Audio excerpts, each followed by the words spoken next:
We can start now. Hello. আমার মনে হয় সবাই মিউট করলে মানে এটা সাউন্ডটা ভালো শোনা। সবাই একটু মিউট করেন।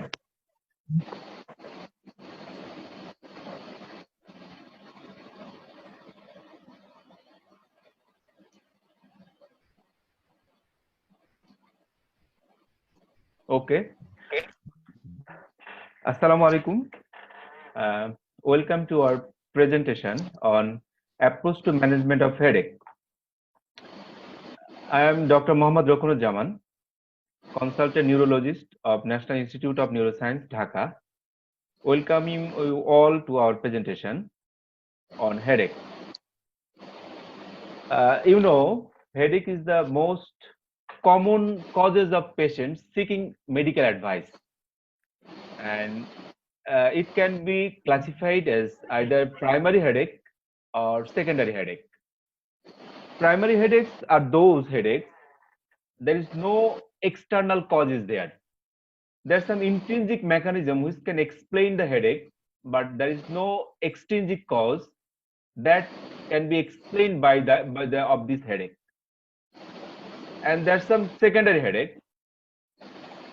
There is definitely some exogenous factor which can cause this secondary headache.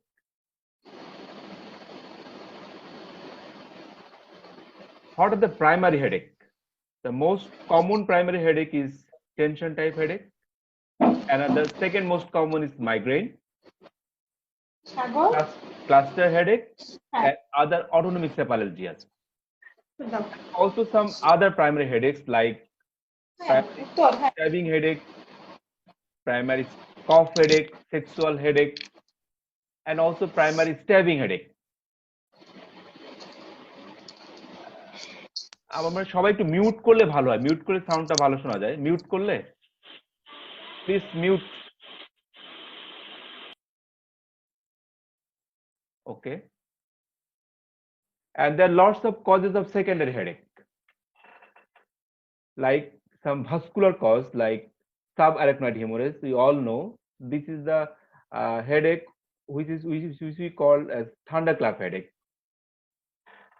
Ischemic stroke usually does not cause headache, but when ischemic stroke is due to arterial dissection like carotid or vertebral artery dissection, it can cause headache. Venous stroke, that is cerebral venous sinus thrombosis, the patient present with headache with other features just like raised HFP.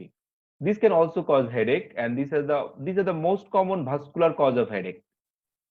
There's some infective cause like meningitis, encephalitis, cerebral abscess, and also sinusitis and mastoiditis. These all can cause headache. There's some inflammatory disease like giant cell arteritis.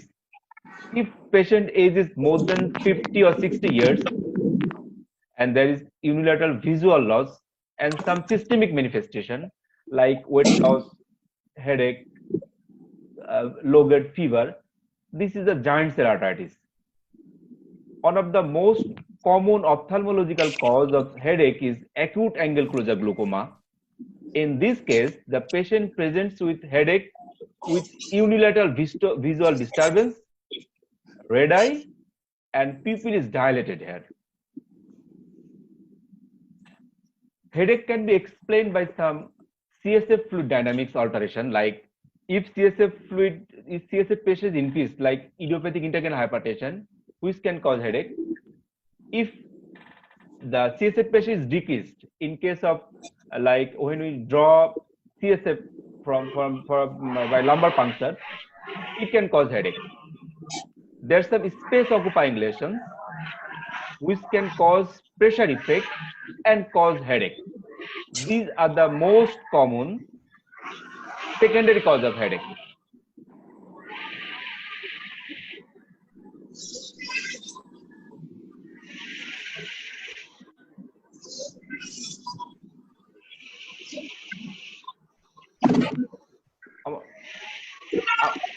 আমরা সব mute করলে শব্দটা মানে সাউন্ডটা ভালো শোনা যেত, mute করলে।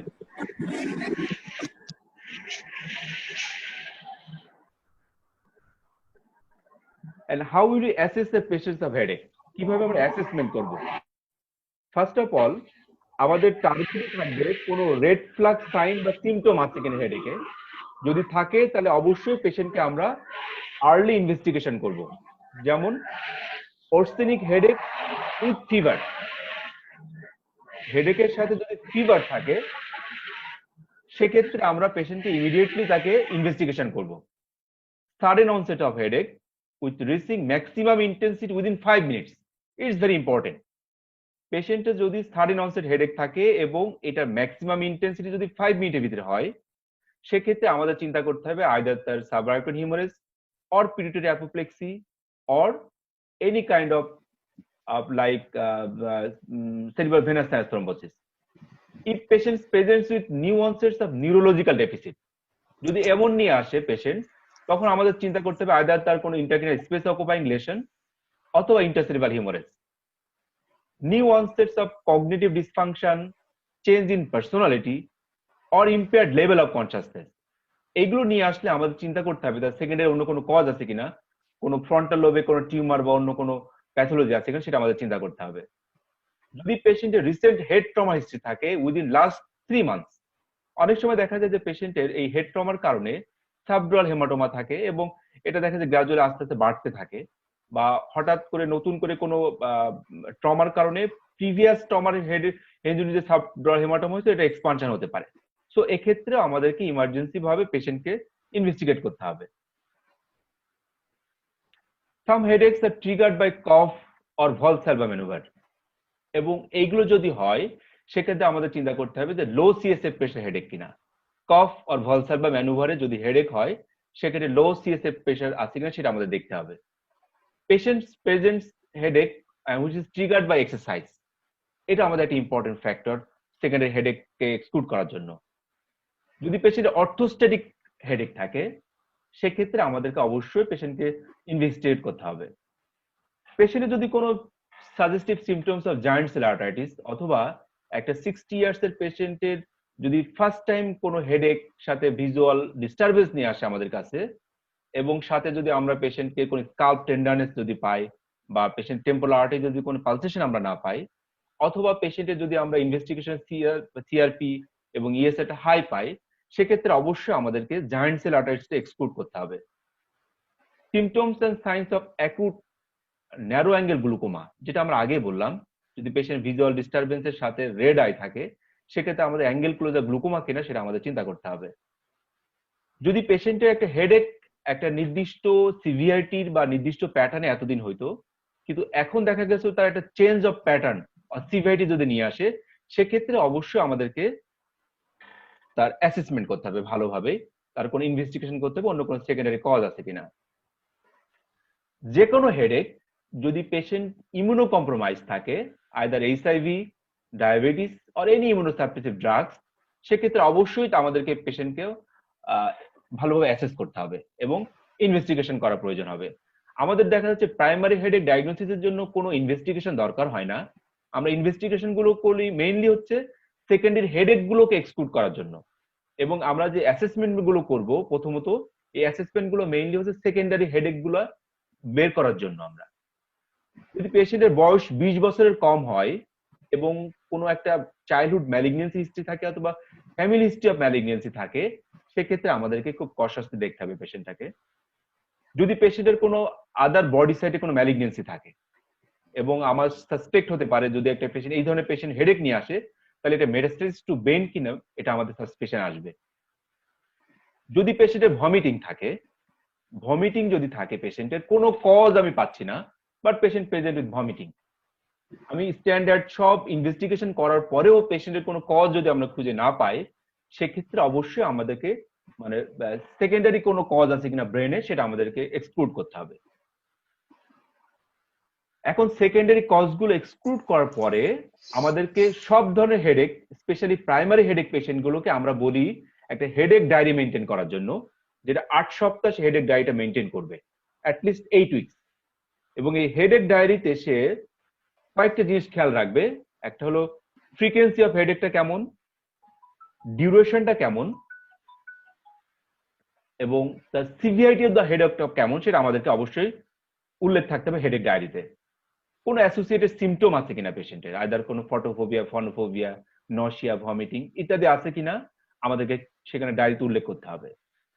অল প্রেসক্রাইব অথবা ওটিসি মেডিকেশন যেটা সে হেডেকের জন্য খায় সেগুলো তাকে উল্লেখ করতে হবে। কিছু কিছু ক্ষেত্রে দেখা যাচ্ছে যে মেডিকেশন ওভারইউজড হেডেক একটা টার্ম আছে, মেডিকেশন ওভারইউজড হেডেক। দেখা যাচ্ছে যে এরকম ওটিসি ড্রাগ বা প্রেসক্রাইব ড্রাগ খায় সে, সেক্ষেত্রে সেখান থেকে এই হেডেকটা হতে পারে। পসিবল কোনো প্রেসিপিটেন্ট বা ট্রিগারিং কোনো ফ্যাক্টর আছে কিনা এটা অবশ্যই সে ভালোভাবে খেয়াল করবে এবং হেডেক ডায়েরিতে এটা উল্লেখ করবে। এবং in case of female, if the headache is related with menstruation, either not or yes, it should be included in the headache diary. And site of headache is also very important for primary headache diagnosis. In case of sinus headache, there is pain in the sinus area like frontal sinus, maxillary sinus. In case of tension type headache, the headache usually bilateral frontal region. In case of migraine, the headache usually hemicranial, but মাইগ্রেনের যে কোনো জায়গায় কিন্তু headache হতে পারে। তবে usually আমরা hemicranial headache দিয়ে শুরু হয় এবং এটা স্প্রেড করতে পারে। Cluster headache usually periorbital headache এবং আদার কিছু সিমটম আছে যাকে বলে আমরা অটোনমিক সেফালজিয়া, সেগুলো আমরা পরে ডিসকাস করব। রেট্রোঅরবিটাল অর পেরিঅরবিটাল এনি হেডেক থাকলে আমরা সেটাকে ক্লাস্টার হেডেক বা আদার অটোনমিক সেফালজিয়া কিনা সেটা আমরা করব।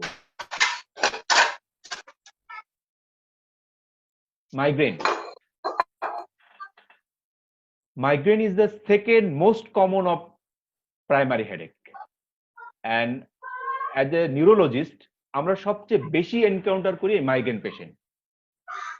এবং আমরা জানি approximately 15% of the women and 6% of the men suffer from episodes of migraine. So এর ইনসিডেন্স বা প্রিভালেন্স কিন্তু অনেক বেশি, স্পেশালি মানে অ্যাক্টিভ গ্রুপ অফ পিপলের ভিতরে যাদের বয়স 30 to 39, তাদের ভিতরে ফিমেলের 15% এবং মেনের 6% কিন্তু মাইগ্রেনে ভোগে। সাবটাইপস অফ মাইগ্রেনকে আমরা বেসিক্যালি দুইটা গ্রুপে ভাগ করি। একটা হচ্ছে মাইগ্রেন উইথ অরা, যেটাকে আমরা আগে বলতাম ক্লাসিক্যাল মাইগ্রেন, আর আরেকটা হচ্ছে এটা হলো ইউজুয়ালি 25% বা অনেকে বলে 1/3 of total migraine is migraine with aura. And migraine without aura, এটা হচ্ছে most of the cases migraine without aura, এটাকে আমরা আগে বলা হতো কমন মাইগ্রেন। এছাড়াও কিছু অ্যাটিপিক্যাল মাইগ্রেনে আমাদের কাছে পেশেন্ট প্রেজেন্ট করতে পারে, যেমন ফ্যামিলিয়াল হেমিপ্লেজিক মাইগ্রেন। এটা একটা রেয়ার মাইগ্রেন, সাধারণত ফ্যামিলিয়াল অ্যাসোসিয়েশন থাকে এবং ইউজুয়ালি একটা দেখা যাচ্ছে কিছু জেনেটিক প্রবলেম থাকার কারণে বা জেনেটিক আয়নের বা আয়ন চ্যানেলের ডিফেক্টের কারণে এই ফ্যামিলিয়াল হেমিপ্লেজিক মাইগ্রেন গুলো পেশেন্ট প্রেজেন্ট করে। এক্ষেত্রে পেশেন্টের মাইগ্রেন হেডেকের সাথে এক সাইডে হেমিপ্লেজিয়া অথবা হেমিসেন্সরি প্রবলেম নিয়ে আসতে পারে এবং হেডেক যতক্ষণ থাকবে এই হেমিপ্যারেসিস বা হেমিসেন্সরি লসটা ততক্ষণ থাকতে পারে, অথবা দেখা যাচ্ছে হেডেকের পরেও হেমিপ্লেজিয়াটা। এক্সকিউজ মি, হ্যাঁ তফিজুল, হ্যাঁ না না এমনি স্টার্ট করছি তো আমরা, কেন আমরা তো স্টার্ট করছি এখানে,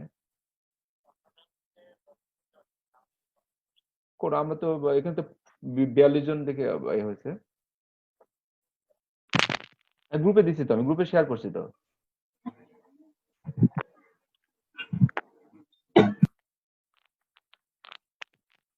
সরি, এটা মানে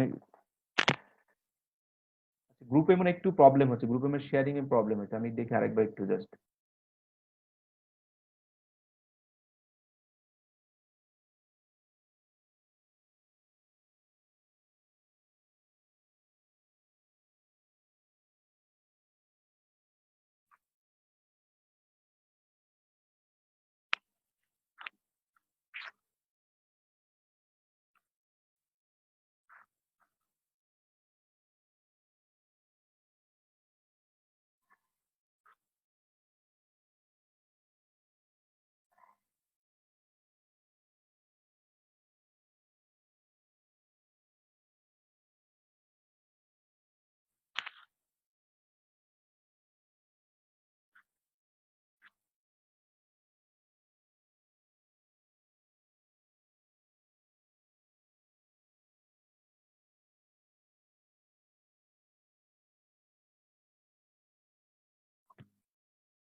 এখন কি লাইভ হয়েছে?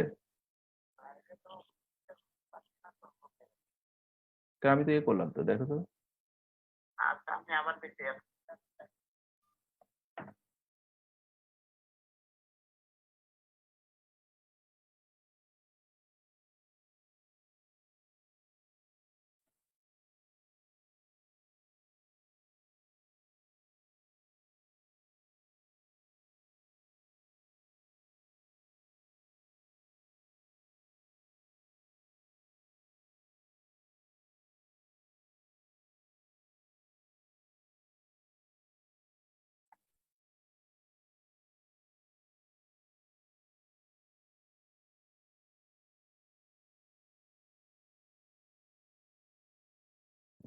Okay. There's some other rare types of migraine, like basilar type migraine. এক্ষেত্রে পেশেন্ট দেখা যাচ্ছে অনেক সময় ব্যাজিলার আর্টারি স্ট্রোক হলে যে ধরনের প্রেজেন্টেশন থাকে সেই ধরনের প্রেজেন্টেশনে পেশেন্ট প্রেজেন্ট করতে পারে। যেমন পেশেন্টের ডিজার্ট্রিয়া থাকতে পারে, পেশেন্টের দেখা যাচ্ছে ডিপ্লোপিয়া থাকতে পারে, অ্যাটাক্সিয়া নিয়ে আসতে পারে পেশেন্ট। সো এটা একটা রেয়ার ভেরিয়েন্ট অফ বেজিলার মাইগ্রেন, যেটা ব্যাজিলার টাইপ, অনেকটা ব্যাজিলার স্ট্রোক নিয়ে যেমন পেশেন্ট প্রেজেন্ট করতে পারে সেই ধরনের প্রেজেন্টেশনে আসতে পারে। Sometimes patient presents with retinal migraine, just blindness নিয়ে পেশেন্ট প্রেজেন্ট করতে পারে, সাডেন মোনোকুলার ব্লাইন্ডনেস নিয়ে পেশেন্ট প্রেজেন্ট করতে পারে, এবং transient migraine with acute onset aura, সেটা নিয়ে পেশেন্ট প্রেজেন্ট করতে পারে। ভার্টিজিনাস মাইগ্রেন, দেখা যাচ্ছে পেশেন্টের হেডেকের চেয়ে তার ভার্টাইগোটা বেশি কমপ্লেন করে। অপথ্যালমোপ্লেজিক মাইগ্রেন, পেশেন্ট দেখা যাচ্ছে অনেক সময় মাইগ্রেন পেশেন্ট গুলা সেক্ষেত্রে তার eye movement abnormality patient present করতে পারে। মাইগ্রেন ইকুইভ্যালেন্ট অ্যাসেপালজিক মাইগ্রেন, এক্ষেত্রে দেখা যাচ্ছে পেশেন্টের কোনো ধরনের কোনো হেডেক থাকে না, শুধুমাত্র অরা থাকতে পারে, only aura, there is no headache, only aura. This is called migraine equivalent or acephalgic migraine. আমরা পরে ডিসকাস করবো ডিটেলস অরা বা হেডেক বা অন্যান্য ফেজ সম্পর্কে মাইগ্রেনের। There are some triggering factors in migraine. At least 75% ক্ষেত্রে আমরা এক বা তার বেশি পরিমাণ এরকম ট্রিগারিং ফ্যাক্টর পেতে পারি। মাইগ্রেন ট্রিগারিং ফ্যাক্টরের ভিতরে সবচেয়ে ইম্পর্টেন্ট হচ্ছে গ্লেয়ার, যে চকচকে কোনো জিনিস, ব্রাইট লাইট, কোনো সাউন্ড, স্টর্মি ওয়েদার, এবং যদি কোনো ব্যারোমেট্রিক প্রেশারের কোনো চেঞ্জ হয়, আইদার বেশি বা কম হয়, সেটা একটা ট্রিগারিং ফ্যাক্টর ফর মাইগ্রেন। এছাড়াও hunger, alcohol, stress, any physical exertion, hormonal change during mens, especially in case of female, in early stage of menstruation, when there is a lowering of the estrogen, it can cause migraine headache or it can trigger migraine headache. If there is lack or excess of sleep, it can cause migraine headache. So these are the triggering factors. 75% ক্ষেত্রেই কোনো না কোনো triggering factor এই ধরনের পেশেন্টে থাকবেই। মাইগ্রেনের phase, সাধারণত একটা মাইগ্রেন পেশেন্ট গুলো আমাদের কাছে 4টা ফেজ নিয়ে আসে। একটা হচ্ছে prodromal phase, aura phase, headache phase and postdrome phase. Prodrome phase, prodrome phase গুলো ইউজুয়ালি 60% অফ মাইগ্রেন পেশেন্টের প্রোডম ফেজ থাকে, এবং এই প্রোডম ফেজ গুলো ইউজুয়ালি সিমটম অনসেটের 1 থেকে 2 দিন আগেই এই প্রোডম ফেজটা আসতে পারে। এবং প্রোডম ফেজ গুলো ইউজুয়ালি পেশেন্ট প্রেজেন্ট করে অ্যাজ পেশেন্ট ইউফোরিক থাকতে পারে, ডিপ্রেশন হতে পারে, irritability, food cravings, constipation, even neck stiffness and increased yawning. These are the prodromal symptoms. So একটা মাইগ্রেন পেশেন্ট সে আগে থেকে বলে দিতে পারে তার খুব শীঘ্রই বা আজকে বা কালকে ভিতরে হেঁটে পারে, এবং 60% ক্ষেত্রে প্রোড্রামাল ফেজ গুলো কিন্তু থাকে পেশেন্টের। দেন অরা ফেজ গুলা ইউজুয়ালি আমরা আগে বলছি যে 25% পেশেন্টসে অরা থাকে, যাদের মাইগ্রেন তাদের 25% ক্ষেত্রে অরা থাকতে পারে। এই অরাগুলা মোস্ট অফ দ্য কেস 80% ক্ষেত্রে অরাগুলা ইউজুয়ালি ভিজুয়াল অরা থাকে, এবং এগুলা সিমটম গুলো খুব মিনিটসের ভিতরে শুরু হয় এবং 60 মিনিট পর্যন্ত অরা কিন্তু থাকতে পারে। যখনই অরা শেষ হয়ে যাবে তখনই হেডেক ফেজটা শুরু হয়ে যায়। তো মোস্ট কমন অরা হচ্ছে ভিজুয়াল অরা, এবং এক্ষেত্রে পেশেন্ট কমপ্লেন করে প্রথম দিকে কিছু স্কিনটিলেটিং লাইট মনে হচ্ছে তার সামনে দিয়ে কিছু লাইট জিগজ্যাগ লাইট পাস করতেছে, এবং পরবর্তীতে দেখা যাচ্ছে কিছু নেগেটিভ ভিজুয়াল অরা, যে চোখে কিছু দেখতেছে না এমন ভিজুয়াল নেগেটিভ ভিজুয়াল অরা নিয়ে পেশেন্ট কিন্তু আমাদের কাছে প্রেজেন্ট করে। এবং এক্ষেত্রে ভিজুয়াল অরা কিন্তু একটা মাইগ্রেনাস অরা পেশেন্টের 80% ক্ষেত্রে কিন্তু ভিজুয়াল অরা থাকে। কিছু কিছু ক্ষেত্রে পেশেন্টের সেন্সরি অরা থাকে in addition to visual aura of the migraine. সেক্ষেত্রে সেন্সরি কমপ্লেন্ট পেশেন্টের দেখা যাচ্ছে টিংলিং, নামনেস, প্যারেস্থেসিয়া, এই ধরনের কমপ্লেন্ট গুলো পেশেন্ট কিন্তু করতে থাকে, এবং এটা হলো অরা ফেজ। এরপরে শুরু হয়েছে main headache phase. Headache phase গুলাকে আমরা এইভাবে ডিসক্রাইব করতে পারি যে হেডেক গুলা ইউজুয়ালি 4 to 72 আওয়ার পর্যন্ত পেশেন্ট হেডেক ফেজটা থাকবে, 4 to 72 hours without any medication. এর সাথে নিচের চারটার যে কোনো দুইটা থাকতে হবে, যেটা হচ্ছে ইউনিল্যাটারাল পেইন হতে হবে, থ্রবিং টাইপ অফ পেইন, এবং যে পেইনটা aggravated by movement and it is moderate to severe in intensity। কখনো মাইল্ড টাইপ হেডেক গুলো খুব কমই হয় মাইগ্রেনে, এবং এটা ডায়াগনস্টিক ক্রাইটেরিয়ার ভিতরে নাই। Mild, moderate two severe in intensity, চারটা যে কোনো দুইটা যদি থাকে এর সাথে যদি নিচের থেকে যে কোনো একটা থাকে, either nausea or vomiting, photophobia and phonophobia, এর থেকে যে কোনো একটা যদি পেশেন্টের থাকে তাহলে আমরা পেশেন্টকে বলবো হচ্ছে মাইগ্রেন। খুব ইম্পর্টেন্ট জিনিস সেটা হলো যে নশিয়ান ভমিটিং, সাধারণত টেনশন টাইপ হেডেক পর্যন্ত নশিয়া এবং ভমিটিং কখনো থাকে না। যখনই একটা পেশেন্ট হেডেকের সাথে নশিয়া এবং ভমিটিং কমপ্লেন করবে তখন কিন্তু আপনি এক্সক্লুড করে দিতে পারেন তার কিন্তু মাইগ্রেন, তার কিন্তু টেনশন টাইপ হেডেক নাই। এরপরে মাইগ্রেনের লাস্ট ফেজ, যেটাকে মানে পোস্ট ড্রম ফেজ বা মাইগ্রেন হ্যাংওভার।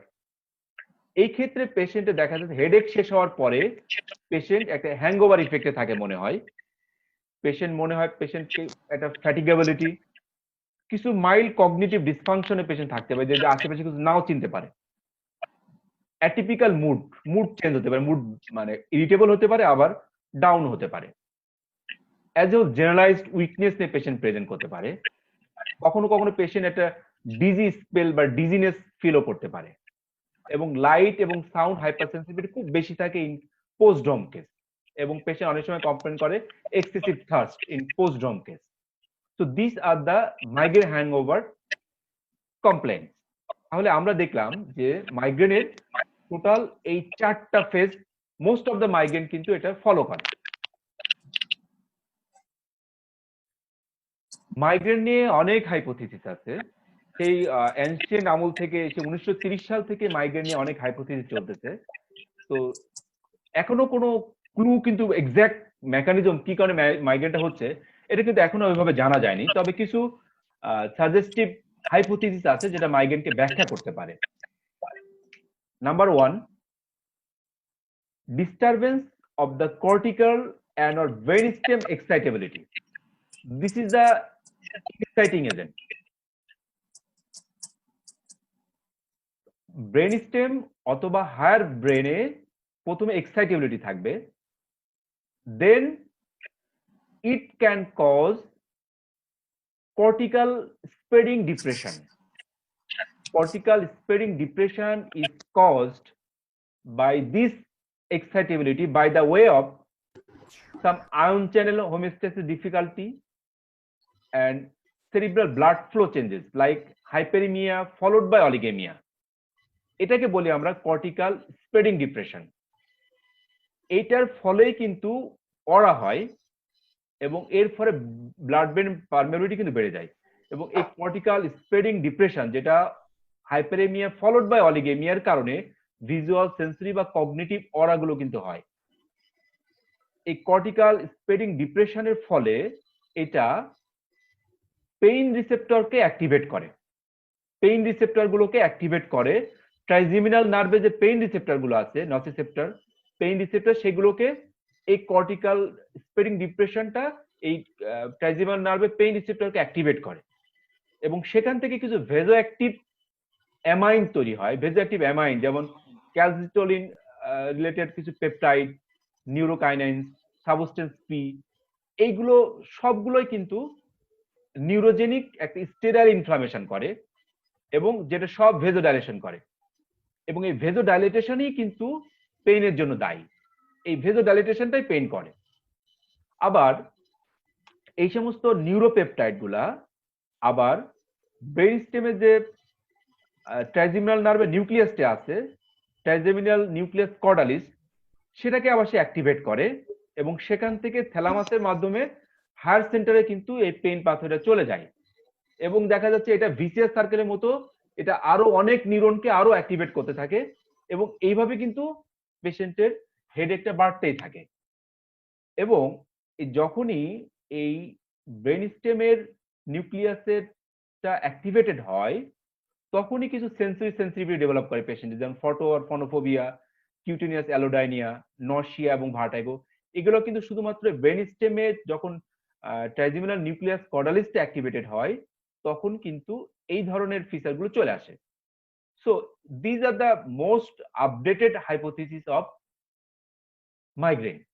সেক্ষেত্রে আমরা যদি মুদ্রা কথায় আসি, প্রথমত এই ধরনের মাইগ্রেন পেশেন্ট গুলা যাদের একটা মানে জেনেটিক প্রিডিসপোজিশন থাকে, সবার কিন্তু মাইগ্রেন হয় না, একটা জেনেটিক প্রিডিসপোজিশন থাকে, এবং এই মাইগ্রেনটা একটা ফ্যামিলিতে রান করে, এবং তাদের দেখা যায় যে এই ব্রেনটা হাইপার এক্সাইটেবল, এবং স্পেশালি ব্রেন স্টেম এবং কর্টিক্যাল, হায়ার কর্টিক্যাল রিজন গুলো হাইপার এক্সাইটেবল। এই হাইপার এক্সাইটেবিলিটি কিন্তু এর সাথে এটা আবার কিছু ট্রিগারিং ফ্যাক্টর আমরা যেগুলো বলছেন, সেই ট্রিগারিং ফ্যাক্টর গুলো কিন্তু এর সাথে যোগ হয়ে যায়। এরপরে কর্টিক্যাল স্প্রেডিং ডিপ্রেশন তৈরি হয়, সে তার মাধ্যমে আমরা ভিজুয়াল অরা পাই, এবং এটার মাধ্যমে ট্রাইজেমিনালে যে নসিসেপ্টর আছে সেগুলো অ্যাক্টিভেটেড হয়, সেখান থেকে কিছু পেইন মডুলেটিং বা কিছু নিউরোজেনিক ইনফ্লামেটরি সাবস্টেন্স রিলিজ হয়, যেটা ভেজোডাইলেট করে এবং সেটা পেইন করে। এবং এই ভেজোডাইলেটেশনটা দেখা যাচ্ছে আবার নিউক্লিয়াস কর্ডালিসটাকে, এই সমস্ত কেমিক্যাল সাবস্টেন্স এটাকে অ্যাক্টিভেট করে, এবং সে এটাকে থ্যালামাসের মাধ্যমে হায়ার কর্টিক্যাল সেন্টার গুলোতে কিন্তু নিয়ে যায়, এবং এই ভিসিএস সাইকেলটা কিন্তু চলতেই থাকে। এইভাবে কিন্তু মাইগ্রেনের হেডেক গুলো হয়। আমরা এগুলো ব্যাখ্যা করলাম এতক্ষণ। এখন আমরা আসি ট্রিটমেন্ট অফ মাইগ্রেন। আমরা মাইগ্রেনকে কিভাবে ট্রিটমেন্ট করব? মাইগ্রেন ট্রিটমেন্টকে আমরা দুইটা ক্যাটাগরিতে ভাগ করি। একটা হচ্ছে অ্যাকিউট ট্রিটমেন্ট, আর একটা হচ্ছে preventative or prophylactic treatment. Acute treatment NICE guideline অনুযায়ী একটা পেশেন্ট, মাইগ্রেন পেশেন্টকে আমরা অ্যাকিউট যখন নিয়ে আসবে আমাদের কাছে, সেক্ষেত্রে আমরা ট্রিটমেন্ট দিব তাকে, একটা ট্রিপটান থাকবে, একটা এনএসআইড থাকবে, অথবা প্যারাসিটামল থাকবে, সাথে অ্যান্টিএমেটিক থাকবে। তাহলে একটা অ্যাকিউট মাইগ্রেনের পেশেন্টের ট্রিটমেন্টে কিন্তু আমরা প্রথমত 3টা ড্রাগ ইউজ করি। ট্রিপটান, আমরা পরে আলোচনা করব ট্রিপটান সম্পর্কে, এনএসএআইডস অথবা প্যারাসিটামল, যে কোনো একটা, এর সাথে অ্যান্টিএমেটিক।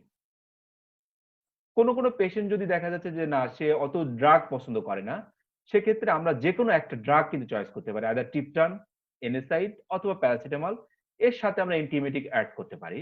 যে কোনো একটা এজেন্টও আমরা ইউজ করতে পারি, যদি কোনো অনেক সময় পেশেন্ট প্রিফার না করে যে আমি মাল্টিপল ড্রাগ খেতে চাই না। এনএসআইড এর ভিতরে সবচেয়ে মোস্ট কমনলি আমরা ইউজ করি হচ্ছে ন্যাপ্রোক্সেন, 500 থেকে 1000 মিলিগ্রাম, অথবা টলফেনামিক অ্যাসিড, এটাও আমাদের দেশে খুব বেশি ইউজ হয়। আদার এনএসআইড গুলো কিন্তু আমরা ইউজ করতে পারি, যেমন ডাইক্লোফেনাক, আইদার ওরালি অথবা suppository form, ibuprofen, even aspirin, এইগুলো আমরা এনএসআইড হিসেবে ইউজ করতে পারি। অ্যান্টিএমেটিক হিসেবে আমরা ডমপেরিডন, মেটোক্লোপ্রোমাইড, যে কোনো কিছু আমরা ইউজ করতে পারি। ট্রিপটান কিন্তু most important drug for acute management of migraine, ট্রিপটানটা। সো ট্রিপটান সম্পর্কে আমাদের একটু ধারণা থাকতে হবে, এবং এই ড্রাগগুলো কিন্তু আমাদের দেশে অ্যাভেলেবল। 7টা ট্রিপটান আছে। একটা হচ্ছে almotriptan, eletriptan, frovatriptan, naratriptan, rizatriptan, suma, and zolmitriptan. These are the 7 triptans, and all are 5-hydroxytryptamine V or 1V or 1D receptor agonist. These all are agonists of 5-hydroxytryptamine 1V or 1D. And এর মাধ্যমে এটা ভেজো constrictive effect করে blood ভেসেলসে। আমরা দেখলাম যে মাইগ্রেনের প্যাথোফিজিওলজিতে যে মাইগ্রেনে কিন্তু ভেজো ডাইলেশন হয় এবং ভেজো ডাইলেটেশনে কিন্তু হেডেক গুলো হয়। সো ট্রিপটান কিন্তু আমাদেরকে হেল্প করবে এই ভেজো কনস্ট্রিকটিভ ইফেক্টটা করে মাইগ্রেন হেডেকটা কমানোর জন্য। এবং আমরা বিভিন্ন সিচুয়েশন অনুযায়ী আমরা এই ট্রিপটান গুলো চয়েস করতে পারি। যেমন যদি পেশেন্টের র্যাপিডলি প্রোগ্রেসিং মাইগ্রেন হয় সেক্ষেত্রে আমরা অবশ্যই সাবকিউটেনিয়াস সুমাট্রিপটান অথবা নেজাল স্প্রে সুমাট্রিপটান আমরা ইউজ করব, অথবা কিছু ফাস্ট অ্যাক্টিং ট্রিপটান আছে যেমন এলিট্রিপটান, রিজাট্রিপটান, জলমেট্রিপটান। সো এইগুলো কিন্তু আমরা ইউজ করবো যে র্যাপিডলি প্রোগ্রেসিং মাইগ্রেন নিয়ে আমাদের কাছে পেশেন্ট আসে। যদি পেশেন্টে দেখা যাচ্ছে আমি ট্রিপটান দেওয়ার পরেও রিকারেন্স হয় হেডেকের, সেক্ষেত্রে আমি তার সাথে NSAID অ্যাড করতে পারি, অথবা একটা লং অ্যাক্টিং ট্রিপটান আমি ইউজ করতে পারি যেমন নারাট্রিপটান, ফ্রোবাট্রিপটান বা অ্যালমোট্রিপটান। এগুলো কিন্তু long acting triptan. So recurrence of headache হলে আমি আইদার তার সাথে NSAID অ্যাড করতে পারি অথবা আমি লং অ্যাক্টিং ট্রিপটান গুলো অ্যাড করতে পারি। পেশেন্ট যদি খুব নসি এবং ভমিটিং হওয়ার টেন্ডেন্সি থাকে সেক্ষেত্রে আমরা অবশ্যই কিছু তার নেজাল প্রিপারেশন বা সাবকিউটেনিয়াস প্রিপারেশন গুলো আমরা ইউজ করতে পারি।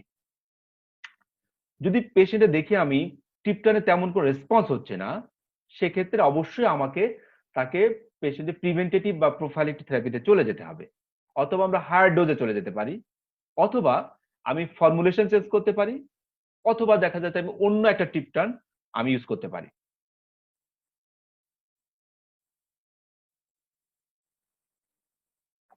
ট্রিপটান কিভাবে কাজ করে আমরা আগে বলছি যে ট্রিপটানটা হলো এটা 5-hydroxytryptamine 1D and 1B receptor against.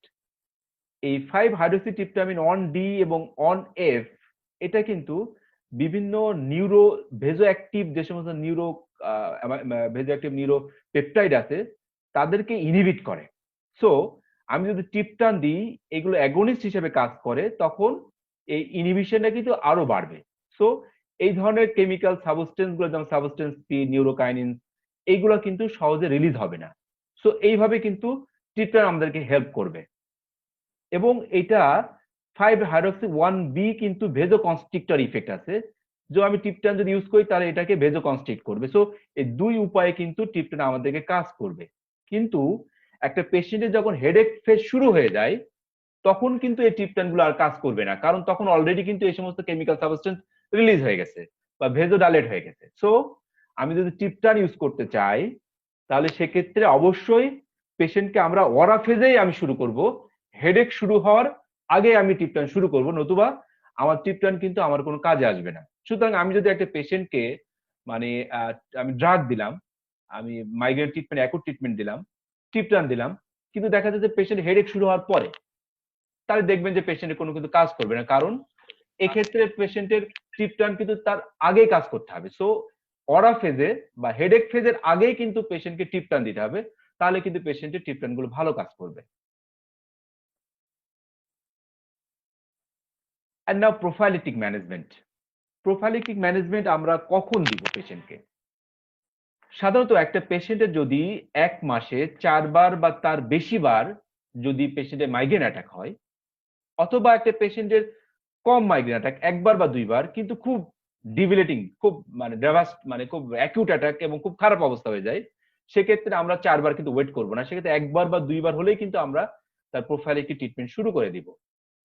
Nice guideline অনুযায়ী আমরা প্রোফাইলেটিক ড্রাগ হিসাবে চয়েস করব either topiramate and or beta blocker. Topiramate অথবা বিটা ব্লকার অথবা কম্বাইন্ড আমরা ইউজ করতে পারি।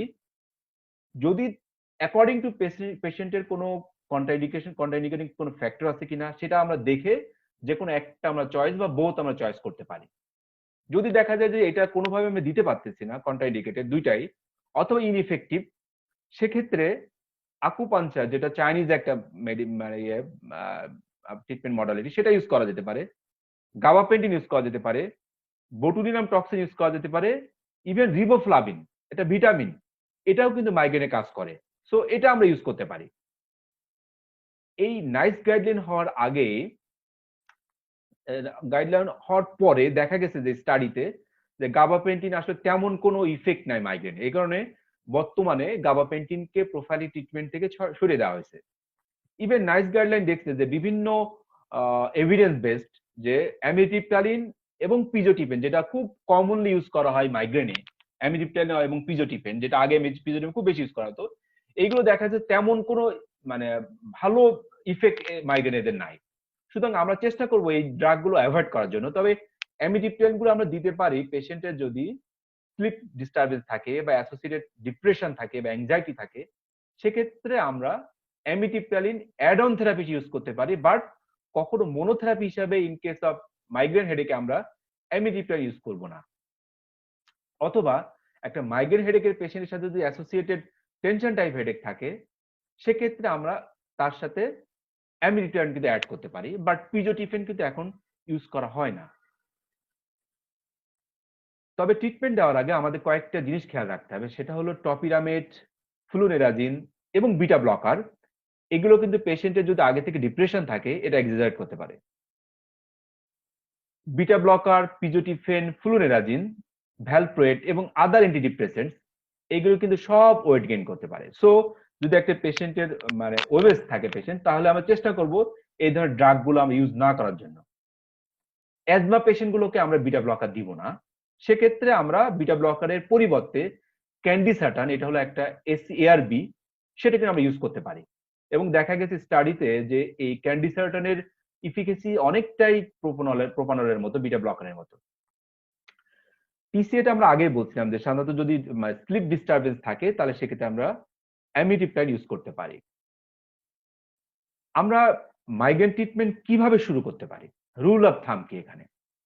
এখানে রুল অফ থাম হচ্ছে আমরা লো ডোজে ড্রাগটা শুরু করব এবং গ্রাজুয়ালি আমি ডোজটা ইনক্রিজ করব, এবং আমার টার্গেট ডোজ পর্যন্ত যেতে যেতে আমি গ্রাজুয়ালি ডোজটা ইনক্রিজ করব। এভরি উইকলি আমি ডোজটা ইনক্রিজ করতে পারি। যদি কোনো সাইড ইফেক্ট না হয় অথবা সিগনিফিকেন্ট কোনো কোনো ইফেক্ট না থাকে, সিগনিফিকেন্ট পেশেন্টের ইমপ্রুভমেন্ট না হয়, সেক্ষেত্রে আমি ডোজ কিন্তু একটা নির্দিষ্ট বা টার্গেট ডোজ পর্যন্ত বাড়াতে পারি। এবং অ্যাটলিস্ট 3 মাস পর্যন্ত আমি একটা ড্রাগ কন্টিনিউ না করে আমি ডিক্লেয়ার করতে পারবো না যে এটা ইফিকেশিয়াস না। সো একটা ড্রাগকে ইনএফিকেশিয়াস বলতে গেলে অবশ্যই আমাকে 3 মাস কিন্তু সময় দিতে হবে। এবং একটা ড্রাগ যদি ইফিশিয়েন্ট হয় কিভাবে বুঝবো? যদি পেশেন্টের তার হেডেক ইমপ্রুভমেন্ট আগের থেকে 50% হয়, সেক্ষেত্রে আমরা বলতে পারি ওই ড্রাগটা ইফিশিয়েন্ট। এবং সেক্ষেত্রে ওই ড্রাগটা আমরা টোটাল 6 মাস, ইভেন 9 মাস, ইভেন 12 মাস পর্যন্ত আমরা কন্টিনিউ করতে পারি। তবে কিছু কিছু ক্ষেত্রে দেখা গেছে যে আমরা 12 মাসের পরে যদি কন্টিনিউ করি, সেক্ষেত্রে দেখা যায় হেডেকটা আবার রিবাউন্ড হতে পারে, রিবাউন্ড আবার ফিরে আসতে পারে। সো আমরা চেষ্টা করব 9 মাস বা 12 মাস আমরা এই ড্রাগ গুলো কন্টিনিউ করার জন্য ম্যাক্সিমাম ইফেক্টিভ ডোজে। এখানে কিছু কমন ড্রাগ আছে যেগুলো হাইস বা টার্গেট ডোজ, যেমন বিটা ব্লকার, প্রোপানলটাকে আমরা 80 মিলিগ্রাম বিডি পর্যন্ত দিতে পারি। আমরা পিজোটিফিনটা এখন ইউজ করা হয় না। টিসিএটা আমরা বললাম, টিসিএটা আমরা 50 টু 75 মিলিগ্রাম পর্যন্ত ইউজ করতে পারি। এসএনআরআইটা গুলো এখন আর ইউজ করা হয় না হেডেকে। তবে এখন সবচেয়ে মোস্ট কমনলি ইউজ করি আমরা টপিরামেটটা। টপিরামেটটা আমরা 100 মিলিগ্রাম পর্যন্ত ইউজ করতে পারি। কিন্তু যে সমস্ত পেশেন্টের যদি রেনাল স্টোন থাকে বা পেশেন্ট ডিপ্রেসড থাকে আগে থেকে, অথবা চাইল্ড বিয়ারিং এজে থাকে পেশেন্ট, সেক্ষেত্রে আমরা টপিরামেটটা হিসাব করে ইউজ করবো, কনশাসলি ইউজ করবো, কারণ এটা কিন্তু কন্ট্রাসেপটিভ ফেলিউর করতে পারে। ভ্যালপ্রিক অ্যাসিডও খুব একটা ইফিকেশিয়াস ড্রাগ ফর মাইগ্রেন প্রোফাইলিক্সিস। এটা আমরা 200 মিলিগ্রাম দিয়ে স্টার্ট করে 1000 মিলিগ্রাম পর্যন্ত কিন্তু আমরা যেতে পারি। তবে খেয়াল রাখতে হবে এটা প্রেগনেন্সিতে কিন্তু দেওয়া যাবে না, প্রেগনেন্সিতে এটা দেওয়া যাবে না ভ্যালপ্রিক অ্যাসিডটা। এআরবি হিসাবে আমরা ক্যান্ডিসাটানটা ইউজ করি যখন আমরা প্রোপানলটা ইউজ করতে পারতেছি না, তখন ক্যান্ডিসাটানটা আমরা 8 মিলিগ্রাম বিডি পর্যন্ত ইউজ করতে পারি। ফ্লুরিনেজেন্টটা আমরা ইউজ করি অনেক সময় 5 টু 10 মিলিগ্রাম পর্যন্ত, বাট ওয়েট গেইনটা আমাদেরকে খেয়াল রাখতে হবে। ওয়েট গেইনটা কিছু আমাদের ভিটামিনস এবং মিনারেলস, এটা আমাদের কিন্তু মাইগ্রেন হেডেকে খুব হেল্প করে, যেমন রিবোফ্লাভিন, কোএনজাইম কিউ, ম্যাগনেসিয়াম, এগুলো কিন্তু খুব ইফিকেশিয়াস। যখন দেখা যাচ্ছে আমাদের ফার্স্ট লাইন ড্রাগ গুলো কোনোভাবে কাজ করতেছে না, তখন আমরা এফ হিসাবে এই সমস্ত ভিটামিনস এবং মিনারেলস গুলো কিন্তু আমরা ইউজ করতে পারি। ইভেন রিবোফ্লাভিনটা আমরা 400 মিলিগ্রাম পর্যন্ত ইউজ করতে পারি। Recent update of migraine management, এক্ষেত্রে দেখা গেছে যে রিসেন্টলি বোটুলিনাম টক্সিনকে মাইগ্রেন ট্রিটমেন্টে ইউজ করা হচ্ছে। বোটুলিনাম টক্সিনটাকে usually chronic migraine. Chronic migraine আমরা কখন বলি? একটা পেশেন্টের যখন তার মাইগ্রেন হেডেকটা দিনের মানে মাসের 15 দিনে হয়ে যায়, তখন আমরা তাকে বলতে একটা chronic migraine. Chronic migraine. So এই ধরনের পেশেন্টের যখন আমি অ্যাটলিস্ট 3টা ড্রাগ দিব কিন্তু কাজ করতেছে না এবং পেশেন্ট ক্রনিক মাইগ্রেন হয়ে গেছে, তখনই কিন্তু আমরা বোটুলিনাম টক্সিন দিতে পারি। এটা কিন্তু রিসেন্ট আপডেট। বোটুলিনাম টক্সিন গুলো আমরা সাধারণত বিভিন্ন মানে ক্রেনিয়াল বিভিন্ন মাসেলে আমরা দিয়ে থাকি, যেমন ফ্রন্টালিস মাসেল, কোরুগেটর মাসেল দিতে পারি, প্রোসেরাস, অক্সিপিটালিস, টেম্পোরালিস, ট্র্যাপিজিয়াস, সার্ভাইকাল মাসেল। এই সমস্ত মাসেল গুলাতে বিভিন্ন ইউনিট হিসেবে আমরা যে ইউনিট গুলো বাম সাইডে দেখাচ্ছি, এই ইউনিট করে আমরা কিন্তু একটা বা দুইটা সাইকেল 3 মাস পর পর আমরা দিতে পারি। এবং দেখা যায় যদি পেশেন্টের ইমপ্রুভমেন্ট 30% বা তার বেশি হয়ে যায়, ইমপ্রুভমেন্ট হয়, তা আমরা আবার বুঝতে পারি পেশেন্টের বোটুলিনামটা মানে ইমপ্রুভমেন্ট ভালো, বোটুলিনাম টক্সিন ইমপ্রুভমেন্ট ভালো, এবং পেশেন্ট গুলাকে আমরা পরবর্তী বোটুলিনাম থেকে উইথড্র করতে পারি। আরেকটা অপশন আছে রিসেন্ট আপডেট, সেটা হচ্ছে গ্রেটার অক্সিপিটাল নার্ভ ব্লক। খুব ইজি প্রসিডিউর। এটার মাধ্যমে কিন্তু আমরা অ্যাকুট মাইগ্রেনকে খুব ভালোভাবে ট্রিটমেন্ট করতে পারি। ইভেন প্রোফাইলেক্সিস হিসাবে কিন্তু আমরা ইউজ করতে পারি গ্রেটার অক্সিপিটাল নার্ভ ব্লক। এটা আমরা কিভাবে দিই? এটা অক্সিপিটাল প্রোটিউবারেন্স এবং মাস্টয়েড প্রসেস, এখান থেকে যদি আমরা একটা লাইন টানি, সেই লাইনের মিডিয়াল 1/3 অ্যান্ড ল্যাটারাল 2/3 এই জাংশনে আমরা দিতে পারি গ্রেটার অক্সিপিটাল নার্ভ। ইউজুয়ালি আমরা এখানে লোকাল অ্যানেস্থেটিক দিতে পারি। সো এটাও একটা মডার্ন বা recent update in migraine management specially. Pregnancy and migraine খুব হ্যাজার্ডাস জিনিস, এবং আমরা জানি যে 70% ক্ষেত্রে কিন্তু মাইগ্রেন পেশেন্ট গুলা প্রেগনেন্সিতে ইমপ্রুভ করে, বাট 30% পেশেন্ট কিন্তু ইমপ্রুভ করে না, বরং আরো ডিটেরিয়েট করতে পারে বা একই রকম থাকতে পারে। স্পেশালি আমরা এই ক্ষেত্রে এনএসআইড গুলো ইউজ করব রিস্ক এবং বেনিফিট দেখে। যদি পেশেন্টের রিস্ক হয়ে যায় বেশি এনএসআইড দিতে যায়, সেক্ষেত্রে অবশ্যই আমরা ইউজ করবো না। সেক্ষেত্রে আমরা চয়েস অফ ড্রাগ অবশ্যই প্যারাসিটামল, কিন্তু এনএসআইডটা আমরা ফার্স্ট এবং সেকেন্ড ট্রাইমাস্টারে দিতে পারি, বাট থার্ড ট্রাইমাস্টারে আমরা ইউজুয়ালি এনএসআইড দিব না। অ্যাসপিরিনটা আমরা ইউজুয়ালি অ্যাভয়েড করব, কারণ রেস্ট সিনের মধ্যে বা নিওনেটে। তবে safest drug for abortive treatment in migraine with pregnancy is paracetamol. Prophylactic treatment নিয়ে মাইগ্রেনে কিন্তু প্রেগনেন্সিতে খুব কন্ট্রোভার্সি আছে। এক্ষেত্রে সবাই বলে, ম্যাক্সিমামের মতামত হচ্ছে মাইগ্রেনে যদি পেশেন্ট প্রেগনেন্সি থাকে সেক্ষেত্রে প্রোফাইলিটিক ম্যানেজমেন্ট আমরা অ্যাভয়েড করার চেষ্টা করব। যদি অ্যাভয়েড না করতে পারি সেক্ষেত্রে আমরা লো ডোজ অ্যামিটিপটালিন দিতে পারি। Low dose. হাই ডোজ দিলে দেখা যাচ্ছে যে পেশেন্টের লিম্ব ডিফর্মিটি ডেভেলপ করতে পারে বাচ্চার, সেক্ষেত্রে আমরা লো ডোজ ইউজ করতে পারি অ্যামিটিপটালিন। বিটা ব্লকার গুলো দেখা যাচ্ছে ইউজুয়ালি এটা ইন্টারইউটেরাইন গ্রোথ রিটার্ডেশন করে। সো এই বিটা ব্লকার গুলো আমরা সাধারণত মানে না ইউজ করার চেষ্টা করব। ভ্যালপ্রোইক অ্যাসিডটা আমরা দিব না ইন কেস অফ প্রেগনেন্সিতে। এবং গ্রেটার অক্সিপিটাল নার্ভ ব্লকও আমরা করতে পারি, যেটা শর্ট টু মিডিয়াম টার্ম অ্যানালজেসিস কিন্তু করতে পারে, যেটা একটা অ্যাকুট ম্যানেজমেন্ট অথবা প্রোফাইলিটিক ম্যানেজমেন্ট হিসেবে কিন্তু আমরা প্রেগনেন্সিতে ইউজ করতে পারি। সো প্রেগনেন্সির ক্ষেত্রে আমাদের ট্রাই থাকবে আমরা প্রোফাইলিটিক ম্যানেজমেন্টকে যতটুকু পারি অ্যাভয়েড করব। যদি অ্যাভয়েড না করতে পারি সেক্ষেত্রে আমরা লো ডোজ অ্যামিটিপটালিন ইউজ করব, আদার কোনো ড্রাগ আমরা ইউজ করব না। আচ্ছা, এখানে একটা প্রেসক্রিপশন আমরা দিয়ে রাখছি, একটা মাইগ্রেন হেডেক আসলে আমরা কিভাবে ম্যানেজ করি, একটা প্রেসক্রিপশন।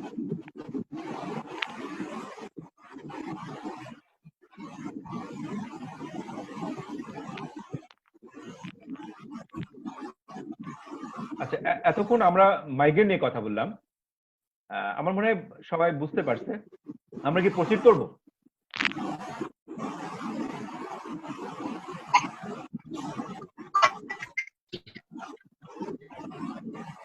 আচ্ছা, আমার মনে হয় সবাই একটু মিউট করলে, নিজে থেকে মিউট করলে আমরা সাউন্ডটা ভালো শুনতে পাবো। নিজে থেকে মিউট করেন। Okay. Tension type headache, this is the most common primary headache is tension type headache. Tension type headache গুলো usually mild to moderate severity হয় এবং এটা একটা daily persistent dull lacking head. Patient usually বলে তার bifrontal headache, band like headache. Bifrontal band-like headache, mild to moderate in severity, not associated with any migrainous symptoms, যেটা আমরা আগে explain করছি। এবং এই পেশেন্ট গুলার দেখা যাচ্ছে কোনো অ্যাংজাইটি বা স্ট্রেস এই কারণে এই হেডেক গুলো অ্যাগ্রাভেট করতে পারে। এবং টেনশন টাইপ হেডেক গুলার পেশেন্ট আমরা ইউজুয়ালি ট্রিটমেন্ট করব on demand basis, either paracetamol or NSAIDs on demand basis, not on regular basis. এছাড়া আমরা behavioural approach including relaxation therapy বা আদার CBT থেরাপি আমরা দিতে পারি in case of tension type headache. কিন্তু যখন এই টেনশন টাইপ হেডেকটা মাসের 15 দিনের বেশি থাকবে এবং অ্যাটলিস্ট 3 মাস থাকবে, তখন আমাদেরকে আসলে ক্রনিক টেনশন টাইপ হেডেক হিসেবে তাকে লেবেল করব। সেক্ষেত্রে আমাদেরকে পেশেন্টের অ্যামিডিপটালিন অথবা অ্যাসিটালোপ্রাম সাথে ক্লোনাজিপাম আমরা অ্যাড করতে পারি for chronic tension type headache. But in acute tension type headache সেক্ষেত্রে আমরা অন ডিমান্ড বেসিস প্যারাসিটামল অথবা NSAID ইউজ করতে পারি। কিন্তু আমাদের খেয়াল থাকতে হবে যে আমরা লং টাইম NSAID যাতে ইউজ না করি, কারণ এই NSAID বা আদার OTC ড্রাগগুলা কিন্তু মেডিকেশন ওভারইউজ হেডেক করতে পারে। সো আমরা খেয়াল করব আমরা লং টাইম আমরা NSAID ইউজ না করি। টেনশন টাইপ মাইগ্রেন এবং ক্লাস্টার হেডেক, যেটা আমরা পরে ডেসক্রাইব করব, এটার কিছু পার্থক্য এতক্ষণ যে আমরা কথাগুলো বললাম সেইগুলোই মোটামুটি আমরা যদি একটু জাস্ট দুইটা টেনশন এবং মাইগ্রেনের ভিতরে পার্থক্য করি, সেটা হলো টেনশন টাইপ হেডেক গুলো বাইল্যাটারাল আর মাইগ্রেন হচ্ছে usually unilateral but can spread to bilateral. এটা non pulsating band like pain and this is pulsating pain. Migraine is a pulsating type of pain. In case of tension type headache, the pain severity is mild to moderate, but migraine moderate to severe. In case of tension type headache, it is not. আমরা একটু mute করেন, mute please, mute. তখন আর রানবো না, তখন time হবে না। Please mute. ওই হেডেকের উপরে আচ্ছা মিউট করেন, মিউট করেন, বারবার বলেন মিউট করার জন্য। রকুনুজ্জামান অ্যাসোসিয়েট প্রফেসর নিন স্যার, একটু মিউট করেন, মিউট করেন, মিউট করেন। হ্যাঁ রেজওয়ান স্যার তো জোস, আশ্চর্য রকম। মিউট করেন।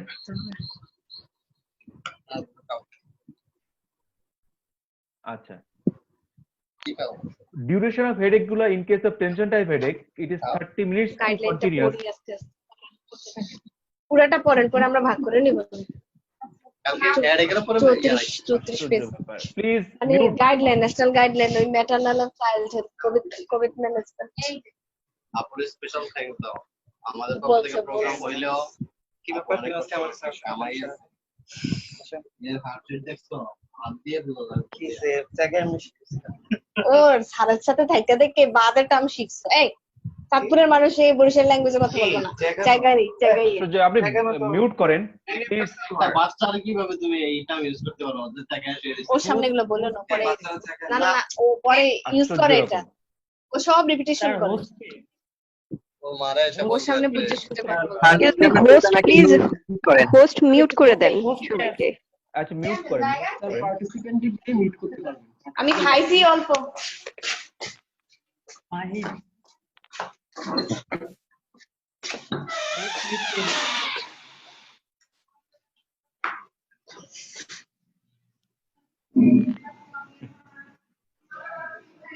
আচ্ছা ওকে। আচ্ছা, duration of headache in case of tension type headache is 30 minutes to continuous. দেখা যাচ্ছে একটা দিনের ম্যাক্সিমাম সময়ে কিন্তু হেডেকটা হতে পারে in case of tension type headache, but in case of migraine it is 4 to 72 hours. আমরা বলছি আগেই যদি টেনশন টাইপ সাউন্ড হচ্ছে আমার, আমি সাউন্ড হচ্ছে, একটু মিউট করেন, এটা মিউট স্যার ফারজানা সুলতানকে মিউট করে দেন না, ওখান থেকে সাউন্ড হচ্ছে। স্যার যিনি হোস্ট উনি তো সবাইকে মিউট করে দিতে পারেন। আচ্ছা এখানে তো হ্যাঁ, ওটাই একটু করুন। অপশন দেখতেছি না, এখানে অপশনটা দেখ মোরে যান, না, এখানে এখানে সাইডে মোর আছে, তার মোরে গেলে participant পাবেন, মানে participant participants Ali mute Mahid, all participants থাকবে।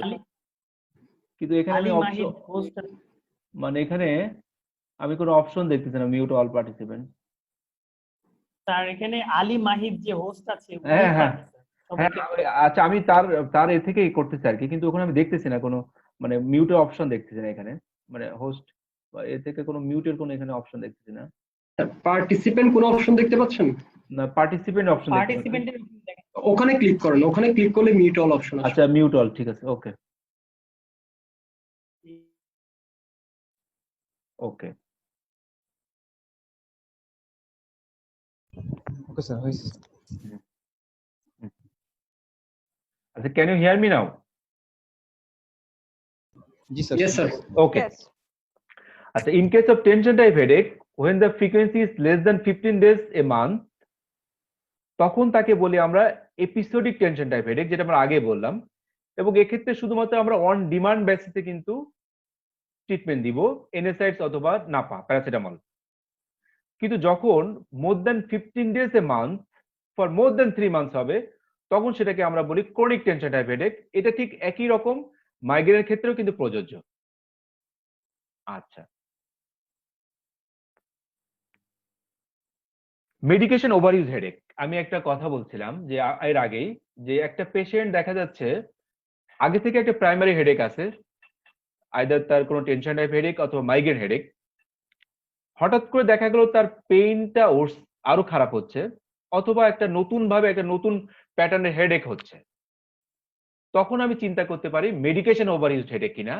সেক্ষেত্রে আমাদের খেয়াল করতে হবে যে এই হেডেকটা তার মাসে 15 দিনে বেশি হচ্ছে কিনা, এবং সে কোনো ড্রাগ খাচ্ছে কিনা, যেমন সিম্পল অ্যানালজেসিক্স এবং NSAIDs on 15 days or more, or triptans, opiates and মানে combined analgesics on 10 days or more per month.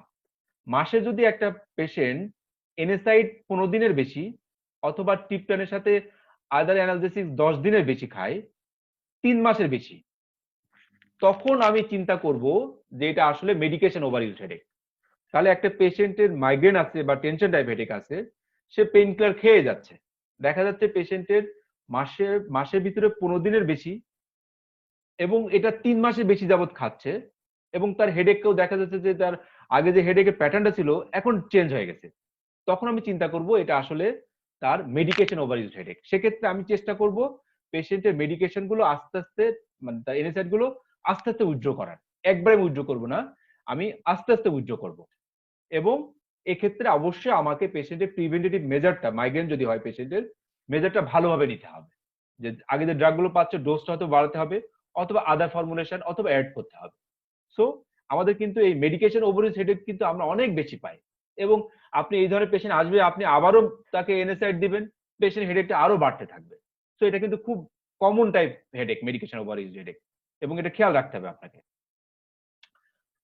Another primary headache, that is trigeminal autonomic cephalalgia, very important headache. এবং এটা যদি আমি diagnosis করতে পারি, এটা treatment কিন্তু খুব ড্রামাটিক ট্রিটমেন্ট। এবং এটাকে ডায়াগনোসিস করতে গেলে আমাকে কিছু জিনিস খেয়াল করতে হবে। সেটা এই হেডেক গুলা ইউজুয়ালি ইউনিল্যাটারাল হেডেক হয়, এবং এর সাথে কিছু অটোনমিক ফিচার থাকে। এই অটোনমিক ফিচার গুলা অ্যাক্টিভেটেড হয় ট্রাইজেমিনাল নার্ভ দিয়ে, afferent fibre, but reflex activation হয় 7th ক্রেনিয়াল নার্ভের মাধ্যমে। তাহলে এটা হলো একটা স্পেশাল টাইপ অফ হেডেক, যেখানে unilateral head pain, usually periorbital headache, এর সাথে পেশেন্টের ক্রেনিয়াল অটোনমিক ডিস্টারবেন্স হয়, যেটার অ্যাফারেন্ট ফাইবারটা আসে হচ্ছে ট্রাইজেমিনাল নসিসেপ্টিভ ফাইবার দিয়ে, এবং ইফারেন্ট ফাইবারটা যা হচ্ছে ফেসিয়াল নার্ভের মাধ্যমে। এবং 3টা আমরা জানি ট্রাইজেমিনাল অটোনমিক সেফালজিয়া আছে। একটা হচ্ছে cluster headache, paroxysmal hemicrania, SUNCT or SUNA. এই 3টার presentation more or less same. SUNCT বলতে বুঝি আমরা short lasting unilateral neuralgiform headache attacks with conjunctival injection and tearing. আর সুনা হচ্ছে যখন কনজাংটিভাল ইনজেকশন এন্ড টিয়ারিং না থাকে, শুধুমাত্র অটোনমিক সিমটম থাকে, তখন তাকে বলে আমরা সুনা বা কম থাকে। এই তিনটা হেডেককে আমরা একত্রে বলি ট্রাইজেমিনাল অটোনমিক সেফালজিয়া। এই তিনটে হেডেকের ফিচার কিন্তু মোরালেস সেম, শুধুমাত্র পেশেন্টের হেডেকের ডিউরেশন এবং ফ্রিকোয়েন্সিটা কেমন এইটার উপর ভিত্তি করে আমরা এই তিনটাকে পার্থক্য করতে পারি। এবং এই তিনটার পার্থক্য কিন্তু খুব ইম্পর্টেন্ট, কারণ এই তিনটার চিকিৎসা কিন্তু 3 রকমের। সো এই তিনটাকে আপনাকে পার্থক্য করতে হবে একটা থেকে আরেকটা। প্রথমত আমরা প্রাইমারি হেডেক কে এই অটোনমিক সেফালজিয়া ডায়াগনোসিস করব, এরপরে এই তিনটার ভিতরে কোনটা সেটা আমরা ডায়াগনোসিস করতে হবে, কারণ তিনটার প্রেজেন্টেশন একরকম বাট ম্যানেজমেন্ট কিন্তু 3 রকমের। ক্লাস্টার হেডেক, ক্লাস্টার হেডেকটা ইউজুয়ালি আমরা আগে বললাম এটা হচ্ছে unilateral headache, cranial autonomic feature থাকবে সবার মতোই। এখানে সার্কা অ্যানুয়াল এন্ড সার্কাডিয়ান পিরিয়ডিসিটি থাকে, যেটা একটা নির্দিষ্ট সিজনে হয় এবং দিনের একটা নির্দিষ্ট সময়ে হয়। এবং এই ধরনের হেডেকের পেশেন্টগুলো আমাদের কাছে বলে যে সে একটা নির্দিষ্ট টাইমে প্রতিদিন এই হেডেকটা কমপ্লেন করে, একটা নির্দিষ্ট টাইমে। ইউজুয়ালি সন্ধ্যার সময় হেডেক গুলো বেশি হয়, যে প্রত্যেকদিন বলবে যে বিকাল 5টার সময় বা সন্ধ্যা 6টার সময় বা সন্ধ্যা 7টার সময় তার হেডেকটা হয়। এটা একদম পেশেন্ট ক্লিন কাট বলতে পারে। এটা হলো এই ক্লাস্টার হেডেক বা এই ধরনের ট্রাইজেমিনাল অটোনমিক সেফালজিয়ার একটা স্পেশালিটি, স্পেশালি ক্লাস্টার হেডেকের। এবং প্রত্যেকটা অ্যাটাক 15 মিনিট থেকে 3 ঘন্টা পর্যন্ত, এই জন্য এটাকে বলি আমরা মিনিটস টু আওয়ার্স। 15 মিনিট থেকে 3 ঘন্টা পর্যন্ত এটা থাকবে। তাহলে মাইগ্রেনের চেয়ে কিন্তু এটা কম ডিউরেশন প্রত্যেকটা অ্যাটাক। এবং এই পেশেন্ট গুলা দেখা যাচ্ছে যে দিনে একটা বা তার কম বা দিনে 8টা পর্যন্ত এরকম অ্যাটাক হতে পারে। তাহলে একটা পেশেন্টের যখন দিনে 1 থেকে 8 বার অ্যাটাক এবং এটা একটা নির্দিষ্ট টাইম বরাবর হবে, প্রত্যেকটা অ্যাটাক 15 মিনিট থেকে 3 ঘন্টা পর্যন্ত থাকবে, তখন আমি বলতে পারি ইউনিল্যাটারাল হেডেক। সাথে অটোনমিক ফিচার আছে, যেমন পেশেন্টের tearing, lacrimation, nasal কনজেশন, I injection, এগুলো যদি থাকে পেশেন্টের, তাহলে আমরা বলতে পারি এটা একটা ক্লাস্টার হেডেক। এবং এই পেশেন্টগুলোর কিছু মাইগ্রেনাস সিমটমও থাকে, যেমন নশিয়া, ফটোফোবিয়া, ফনোফোবিয়া। সো এগুলো কিন্তু ক্লাস্টার হেডেকে থাকতে পারে। তবে মাইগ্রেন থেকে আমরা পার্থক্য করতে পারি যে মাইগ্রেন হেডেকের পেশেন্টগুলো ইউজুয়ালি খুব কাম অ্যান্ড কোয়েট থাকে, অন্ধকার রুমে একা একা থাকতে পছন্দ করে। কিন্তু ক্লাস্টার হেডেকের পেশেন্টরা খুব এজিটেটেড থাকে এবং রেস্টলেস থাকে, খুব অ্যাগ্রেসিভ। বাট মাইগ্রেন হেডেকের পেশেন্টগুলো একেবারে মনে হয় যেন চুপচাপ কাম অ্যান্ড কোয়েট, কথা বলে না, চুপচাপ অন্ধকারে থাকে, একা একা কথা বলতে চায় না, এমন ভাবে থাকে। সো ক্লাস্টার এবং আমরা মাইগ্রেন কিন্তু এইভাবে পার্থক্য করতে পারি। এই ক্লাস্টার হেডেকটা আবার 2 রকম হতে পারে, একটা হচ্ছে এপিসোডিক ক্লাস্টার, 80 to 90% ক্ষেত্রে এপিসোডিক ক্লাস্টার। এবং এই এপিসোডিক ক্লাস্টারের ডেফিনেশন হলো পেশেন্টের একটা বাউট আসবে, যে 4 দিন 5 দিন বা বেশ কিছুদিন, একবার 1 সপ্তাহ বেশি একটা বাউট থাকবে।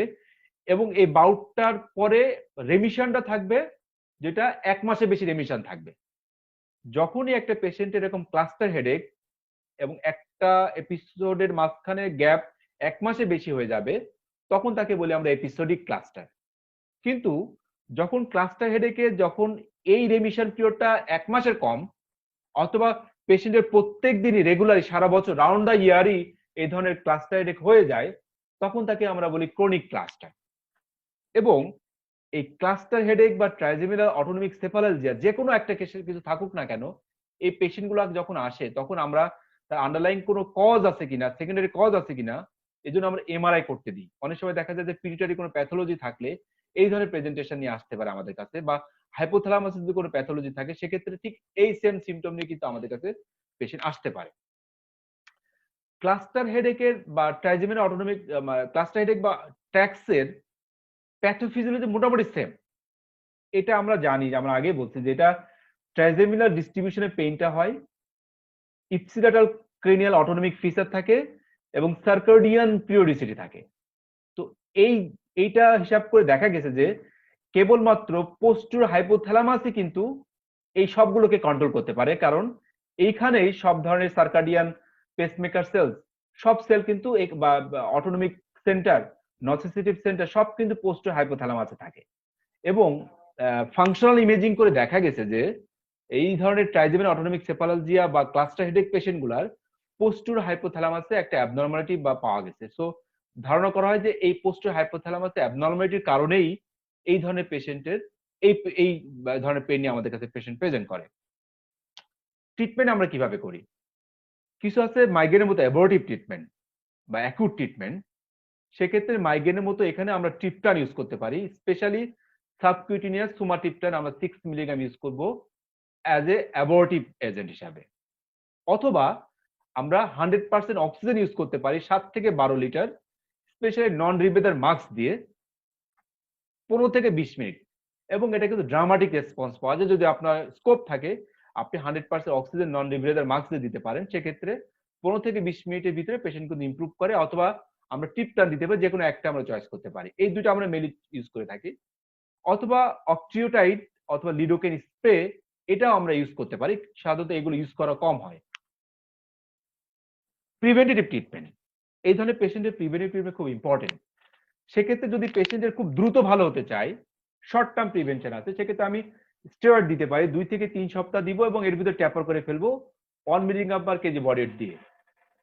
অথবা আমরা আগে যে মাইগ্রেনের যেমন গন করছিলাম গ্রেটার অক্সিকুলার নার্ভ ইনজেকশন, সেটাও কিন্তু আমরা এখানে করতে পারি।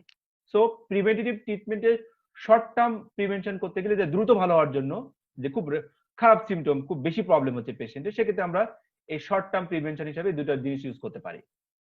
আর লং টার্ম ভালো হতে চাইলে পেশেন্টকে আমরা ভেরাপ্যামিল ইউজ করতে পারি, যেটা একটা অ্যান্টি অ্যারিথমিক বা অ্যান্টি হাইপারটেনসিভ ড্রাগ, যেটা এপিসোডিক ক্রনিক দুই ধরনের ক্লাস্টার হেডেকে আমরা ইউজ করতে পারি। আমরা অ্যান্টি অ্যারিথমিক বা অ্যান্টি হাইপারটেনসিভ হিসেবে যে ডোজটা ইউজ করি, এখানে কিন্তু ডোজটা আরো বেশি লাগে, 240 টু 960 মিলিগ্রাম পর্যন্ত পার ডে ডিভাইডেড ডোজ আমরা লাগতে পারে।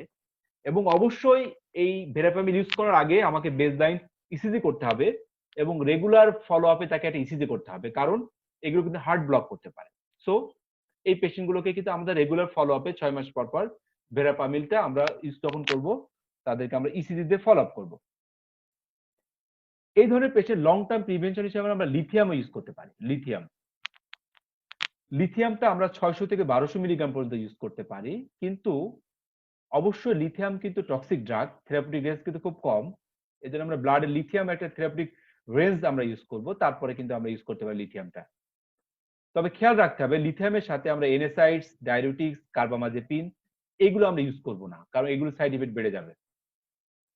সার্জারি, অনেক সময় দেখা যাচ্ছে কোনোভাবে মেডিকেশনে কন্ট্রোল হচ্ছে না ক্লাস্টার হেডেক, সেক্ষেত্রে আমরা কিছু ডিস্ট্রাকটিভ সার্জারি ইউজ করতে পারি, যেমন টেরিগোপ্যালেটাইন গ্যাংলিয়ন অথবা ট্রাইজেমিনাল গ্যাংলিয়ন প্রসিডিউর মাধ্যমে আমরা কিছু নার্ভ রুট রিসেকশন করতে পারি এই ধরনের পেশেন্টের।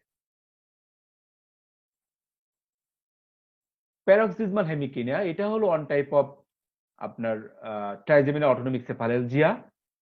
এবং এই পিএইচি এর একটা ইম্পর্টেন্ট বৈশিষ্ট্য হলো এটা ড্রামাটিক রেসপন্স টু ইন্ডোমিথাসিন। যদি আপনি ইন্ডোমিথাসিন এই পেশেন্টগুলো 25 টু 75 মিলিগ্রাম 1 থেকে 2 দিন দেন, তাহলে দেখবেন পেশেন্ট ড্রামাটিক্যালি এবং অ্যাবসলিউটলি ভালো হয়ে গেছে। এবং এটা অনেক সময় আমরা থেরাপিউটিক ট্রায়াল হিসাবে ইউজ করতে পারি এটাকে, যে ডায়াগনোসিসের প্রবলেম হচ্ছে তখন আমরা কিন্তু প্যারক্সিজমাল হেমিকিনিয়া একটা ডায়াগনোসিসের জন্য এই থেরাপিউটিক ট্রায়াল ইউজ করতে পারি। এবং এই হেডেকটা ঠিক ক্লাস্টারের মতো স্ট্রিক্টলি ইউনিল্যাটারাল, তবে এটা 2 থেকে 30 মিনিট পর্যন্ত স্থায়িত্ব, তার মানে ক্লাস্টার হেডেকের তুলনায় কম সময় থাকবে এটা, বাট এর ফ্রিকোয়েন্সিটা ক্লাস্টার হেডেকের তুলনায় অনেক বেশি। 1 থেকে 40 বার পর্যন্ত কিন্তু প্যারক্সিজমাল হেমিকিনিয়ার অ্যাটাক গুলো হতে পারে এবং প্রত্যেকটা অ্যাটাক 2 মিনিট থেকে 30 মিনিট পর্যন্ত স্থায়িত্ব থাকে এবং এটা রাউন্ড দ্য ক্লক হয়। যেমন আমরা বলছিলাম যে ক্লাস্টার হেডেকে ইউজুয়ালি নকটার্নাল এপিসোড গুলো বেশি হয়, কিন্তু এটা রাউন্ড দ্য ক্লক কিন্তু হতে পারে প্যারক্সিজমাল হেমিকিনিয়া। প্যারক্সিজমাল হেমিকিনিয়া এত শর্ট টাইম হয় এবং এত র্যাপিডলি হয় যে এটা আসলে অ্যাবর্টিভ ট্রিটমেন্ট বা অ্যাকুট ট্রিটমেন্ট আসলে স্কোপ নাই। সেক্ষেত্রে আমরা প্রিভেন্টিভ ট্রিটমেন্ট হিসাবে ইন্ডোমেথাসিনকে আমরা ইউজ করে থাকি 25 টু 100 মিলিগ্রাম পর্যন্ত, এবং এটা আমরা লং টাইম ইউজ করতে পারি। তবে 6 মাস যদি ব্যবহার করার পরে আমাকে অবশ্যই 1 মাসে উইথড্রল দিতে হবে ড্রাগটা, এবং এটা লং টাইম ইউজ করা যেতে পারে ইন্ডোমেথাসিন। ইভেন লোকাল নার্ভ ইনজেকশনও আমরা দিতে পারি ইন কেস অফ প্যারক্সিজমাল হেমিকিনিয়া। সাঙ্ট বা সুনা, তিন ধরনের যে আমি কথা বললাম ট্রাইজেমিনাল অটোনমিক সেফালালজিয়া, এর ভিতরে সাঙ্কট হচ্ছে সবচেয়ে most severe stabbing type headache, সবচেয়ে মোস্ট সিভিয়ার, এবং এটা সবচেয়ে বেশি অ্যাটাক হয়, সবচেয়ে দিনে সবচেয়ে বেশি অ্যাটাক হয়, ইভেন 100 টাইমস বা 200 টাইমস পর্যন্ত কিন্তু অ্যাটাক হতে পারে, এবং প্রত্যেকটা অ্যাটাক ফিউ সেকেন্ডস থাকে, 5 সেকেন্ড থেকে 240 সেকেন্ড পর্যন্ত থাকতে পারে প্রত্যেকটা, মানে খুব ফ্রিকুয়েন্টলি এবং অল্প সময় ধরে ধরে এবং খুব সিভিয়ার পেইন নিয়ে আসতে আমাদেরকে। যত ধরনের ট্যাক্স আমরা আলোচনা করলাম সবচেয়ে সিভিয়ার পেইন হচ্ছে সাঙ্কটে, এবং এর সাথে ইপসিল্যাটারাল কনজাংটিভাল ইনজেকশন এবং ল্যাক্রিমেশন খুব কমন। সাঙ্কটের ট্রিটমেন্টও একই রকম, এক্ষেত্রে আমরা কোনো অ্যাবর্টিভ বা অ্যাকুট ট্রিটমেন্ট আমরা ইউজ করার স্কোপ নাই, কারণ খুব র্যাপিডলি এটা চলে আসে আবার র্যাপিডলি চলে যায়। সো এক্ষেত্রে আমরা মানে প্রিভেন্টিভ ট্রিটমেন্ট দিব। শর্ট টার্ম প্রিভেনশন হিসেবে আমরা লিডোকাইন স্প্রে ইউজ করতে পারি, বাট লং টার্ম প্রিভেনশন আমরা ইউজ করি usually by different anti epileptic drug, যেমন ল্যামোট্রিজিন, টপিরামেট, গাবাপেন্টিন, কার্বামাজেপিন। এই ড্রাগগুলো কিন্তু আমরা ইউজ করতে পারি। তাহলে আমরা যদি এই তিন ধরনের হেডেককে আমরা যদি একটু দেখি, পার্থক্য করতে চাই ট্যাক্সের, আমরা দেখতে পাই যে ক্লাস্টার, প্যারাক্সিজমাল, পিএইচ এবং সাঙ্কট, এই তিনটার ভিতরে মোস্ট সিভিয়ার হচ্ছে সাঙ্কট। সবচেয়ে বেশি ফ্রিকোয়েন্সি হয় সাঙ্কটের, সবচেয়ে কম সময় থাকে সাঙ্কট, আর সবচেয়ে মানে কম সময় থাকে হচ্ছে, সবচেয়ে বেশি সময় থাকে ক্লাস্টার, এবং কম অ্যাটাক হচ্ছে ক্লাস্টার, আর দুটার মাঝামাঝি হচ্ছে প্যারাক্সিজমাল হেমিক্রেনিয়া। সবগুলোরই অটোনমিক ফিচার থাকে, মাইগ্রেনাস ফিচার গুলো শুধুমাত্র থাকে হচ্ছে ক্লাস্টার হেডেকে, এবং সাম প্যারাক্সিজমাল হেমিক্রেনিয়া মাইগ্রেনাস ফিচার থাকতে পারে। আরেকটা জিনিস, অ্যালকোহলিক ট্রিগার, অ্যালকোহল কিন্তু ক্লাস্টার হেডেকে ট্রিগার করতে পারে, কিন্তু আধা হেডগুলো ট্রিগার করে না। বাট যদি আপনি স্কিউটিনিয়া, যদি স্কিনে টাচ করেন, সেক্ষেত্রে ট্রিগারিং ফ্যাক্টর হিসেবে কাজ করতে পারে সাঙ্কটে। এবং আমরা জানি যে paroxysmal hemicrania is the headache which is the most indomethacin sensitive headache. তো এটা দিয়ে আমি কিন্তু অনেক সময় পার্থক্য করতে পারি এই তিনটা হেডেকের থেকে থেরাপিউটিক ট্রায়াল হিসাবে।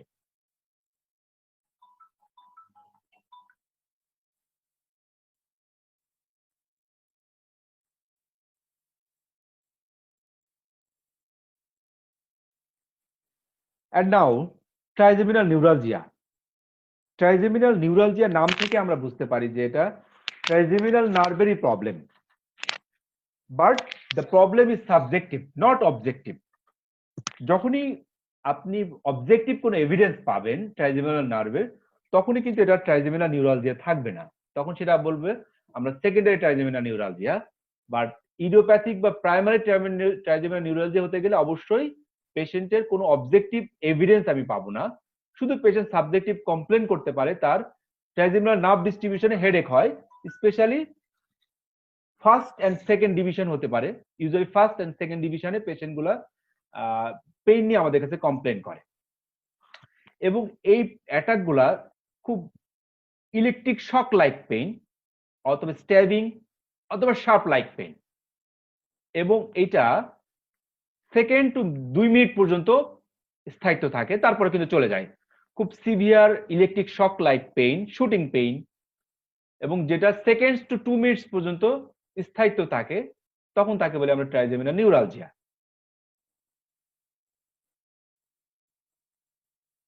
এই ডায়াগনোসিস করতে গেলে আমাদের যে কথাগুলো বললাম, এই পেশেন্টগুলো এই ফিচারগুলো থাকবে অ্যাটলিস্ট 3টা, এর সাথে সেকেন্ডারি কোনো কজ আছে কিনা সেটাকে আমাদেরকে অবশ্যই এক্সক্লুড করতে হবে। এবং আমি বললাম আগেই, যেটা ট্রাইজেমিনাল নার্ভ ডিস্ট্রিবিউশনে যদি পেশেন্টের আমি কোনো হাইপোঅ্যাস্থেসিয়া বা হাইপোঅ্যালজেসিয়া পাই, তাহলে আপনি বলে দিতে পারেন যে এটা ট্রাইজেমিনাল নিউরালজিয়া না, তখন আন্ডারলাইং কোনো কজ আছে কিনা সেটা দেখার জন্য আমরা ব্রেনে এমআরআই বা এমআরআই করতে হবে। ট্রিটমেন্ট অফ ট্রাইজেমিনাল নিউরালজিয়া, এবং এই ট্রাইজেমিনাল নিউরালজিয়া পেশেন্টগুলো আপনার দেখা যাচ্ছে যে মানে এত সিভিয়ার পেইন নিয়ে আসে, এবং অনেক সময় পেশেন্ট দাঁতে পেইন কমপ্লেন করে, এবং ডেন্টিস্টদের কাছে গিয়ে একটা বা দুটো দাঁত তুলে ফেলে, এবং সেটা নিয়ে আমাদের কাছে কিন্তু প্রেজেন্ট করে যে এরকম একটা দুটো দাঁত তুলে ফেলছে, তারপর আমাদের কাছে নিয়ে আসে যে এটা হচ্ছে ট্রাইজেমিনাল নিউরালজিয়া। এবং এক্ষেত্রে চয়েস অফ ড্রাগ হচ্ছে কার্বামাজেপিন। 200 মিলিগ্রাম করে আমরা হাফ ট্যাবলেট টুয়াইস ডেলি শুরু করব, যেটা আমরা আস্তে আস্তে ডোজটা বাড়াবো 400 মিলিগ্রাম বিডি করে 1 মাস, এবং তারপরে আমরা আস্তে আস্তে ট্যাপার করে গ্র্যাজুয়ালি ট্যাপার করবো, এতে লং টাইম লাগতেও পারে। অবশ্যই ট্রাইজেমিন আমরা মানে কার্বামাইজিম ইউজ করার সময় তো সাইড ইফেক্টের পেশেন্টকে আমরা বুঝায় বলবো। যদি এটা ইউজ না করতে পারি আমরা, তাহলে সেক্ষেত্রে অল্টারনেটিভ আছে আমরা ট্রাইলেপটাল, যেটা আমরা অক্সকার্বামাজেপিন, ল্যামোট্রিজিন অথবা phenytoin. Even baclofen can be used as an add on, but not a monotherapy. আবার যখন দেখবো আমরা কোনোভাবে পেশেন্টের পেইন কমপ্লেন মানে কমতেছে না, ট্রাইজেমিন নিউরালজির সব ড্রাগ ফেল করছে, তখন আমরা কিন্তু তার কিছু সার্জিক্যাল ইন্টারভেনশনে যেতে পারি, যেমন মাইক্রোভাস্কুলার সার্জিক্যাল ডিকম্প্রেশন অথবা গামা নাইফ সার্জারি করতে পারি আমরা। এটা হচ্ছে ট্রাইজেমিন নিউরালজিয়ার একটা ট্রিটমেন্ট অপশন। এখানে একটা ট্রাইজেমিন নিউরালজিয়া পেশেন্টের সিনারিও এবং আমরা প্রেসক্রিপশন কিভাবে করি সেটা আমরা দেখা দিলাম আর কি। And that's all. Thank you.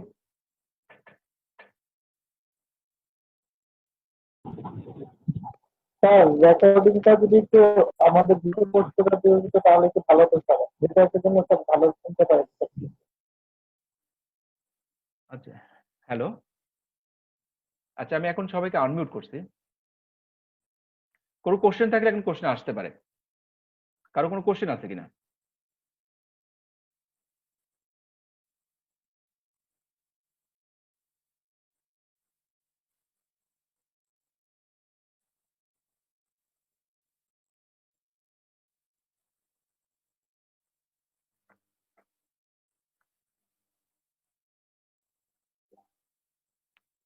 কারো কোনো কোশ্চেন আছে কিনা? Any question?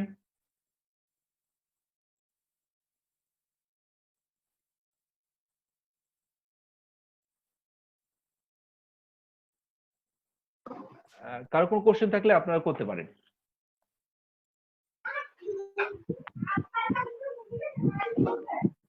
Excuse me. Any question? Indication of calcium channel blockers in headache, especially migraine. আচ্ছা, এখানে ক্যালসিয়াম চ্যানেল ব্লকার হিসেবে আমরা ফ্লুরিডাজেনটা ইউজ করে থাকি। তবে মানে আমরা আসলে এটা হলো আসলে second line drug. First line drug অবশ্যই টপিরামেড অথবা beta blocker. Second line drug হিসাবে আপনি অ্যাড অন হিসাবে ফ্লুরিডাজেন আপনি ইউজ করতে পারেন। অ্যাড অন হিসাবে যখন আপনার দেখা যাচ্ছে তার আপনি মানে ইউজ করতে পারতেছেন না অথবা পেশেন্টের কাজ হচ্ছে না, সেক্ষেত্রে আপনি অ্যাড অন থিটা হিসেবে ইউজ করতে পারেন ফ্লুরিডাজিন। এবং খেয়াল রাখতে হবে যে এগুলো কিন্তু ডিপ্রেশনটা করে বা এগুলো ঘুম ঘুম করতে স্লিপিং টেন্ডেন্সি করতে পারে। সো এগুলো দিয়ে আমাদেরকে খেয়াল রাখতে হবে। আদারওয়াইজ আমরা কিন্তু ফার্স্ট লাইন ড্রাগ হিসেবে কখনো ফ্লুরিডাজিন বা ক্যালসিয়াম চ্যানেল ব্লকার কিন্তু আমরা ইউজ করবো না। এটা একটা second line drug. Thank you. আর কোনো কোশ্চেন? স্যার ট্রাইজেমিনাল অটোনমিক কেফালজিয়াতে শর্ট করে যদি স্যার একটু বলেন এই তিনটা যে ভ্যারাইটি আছে। আচ্ছা, এটা হলো ট্রাইজেমিনাল অটোনমিক সেফালালজিয়ার বেসিক ক্রাইটেরিয়া হলো ইউনিল্যাটারাল পেরিঅরবিটাল হেডেক হবে, জাস্ট ট্রাইজেমিনাল নার্ভ ডিস্ট্রিবিউশনে ইউনিল্যাটারাল পেরিঅরবিটাল হেডেক, সাথে কিছু অটোনমিক ডিস্টারবেন্স থাকবে। যেমন পেশেন্টের তার দেখা যাচ্ছে টসিস থাকতে পারে, পেশেন্টের ল্যাক্রিমেশন থাকতে পারে, তার আই কনজেশন থাকতে পারে, নেজাল কনজেশন থাকতে পারে, ল্যাক্রিমেশন থাকতে পারে, রাইনোরিয়া থাকতে পারে। এই ধরনের অটোনমিক কিছু ফিচার পেশেন্টের থাকবে। এর সাথে পেশেন্টের দেখা যাচ্ছে একটা সার্কাডিয়ান রিদম থাকে, পেশেন্ট সার্কাডিয়ান রিদম ফলো করে। যদি থাকে তখনই আমরা বলতে পারি এটা হলো একটা ট্যাক্স। এবং ট্যাক্স হচ্ছে ক্লাস্টার, প্যারাক্সিনাল হেমিকেনিয়া, সান। এই তিনটার ফিচার মোটামুটি সেম, শুধুমাত্র মানে ফ্রিকোয়েন্সি অফ অ্যাটাক এবং প্রত্যেকটা অ্যাটাক কত সময় থাকে এটার উপর ভিত্তি করে আমরা তিনটাকে পার্থক্য করতে পারি। সবচেয়ে বেশি ফ্রিকোয়েন্সি থাকে এবং কম সময় ধরে থাকে হচ্ছে সান্ট, আমরা বলি এটা সেকেন্ড। আর মিনিটস থাকে হচ্ছে প্যারাক্সিনাল হেমিক্রেনিয়া, মিনিটস 15 থেকে 30 মিনিট। আর মিনিটস টু আওয়ার্স থাকে হচ্ছে ক্লাস্টার হেডেক, এবং এর ফ্রিকোয়েন্সিটা কিন্তু সবচেয়ে কম। এভরি অল্টারনেট ডে একদিন একবার হতে পারে এবং ডেলি একবার হতে পারে, ডেলি 8 বার পর্যন্ত হতে পারে, বাট 8 বারে বেশি ইউজুয়ালি হবে না। আর দুইটার মাঝামাঝি হচ্ছে প্যারাক্সিনাল হেমিক্রেনিয়া, যেটা মিনিটস এবং এটা মানে ডিউরেশনটা যেমন মিনিটস, ফ্রিকোয়েন্সিটাও দুটার মাঝামাঝি। তবে ট্রিটমেন্টের ক্ষেত্রে আমরা ক্লাস্টার হেডেকে দিব হচ্ছে, আমরা তো বললাম প্যারাক্সিনাল হেমিক্রেনিয়া ইন্ডোমিথাসিনটা খুব মানে ড্রামাটিক একটা ড্রাগ। আচ্ছা, আর কোনো কোশ্চেন? আসসালামু আলাইকুম ভাইয়া।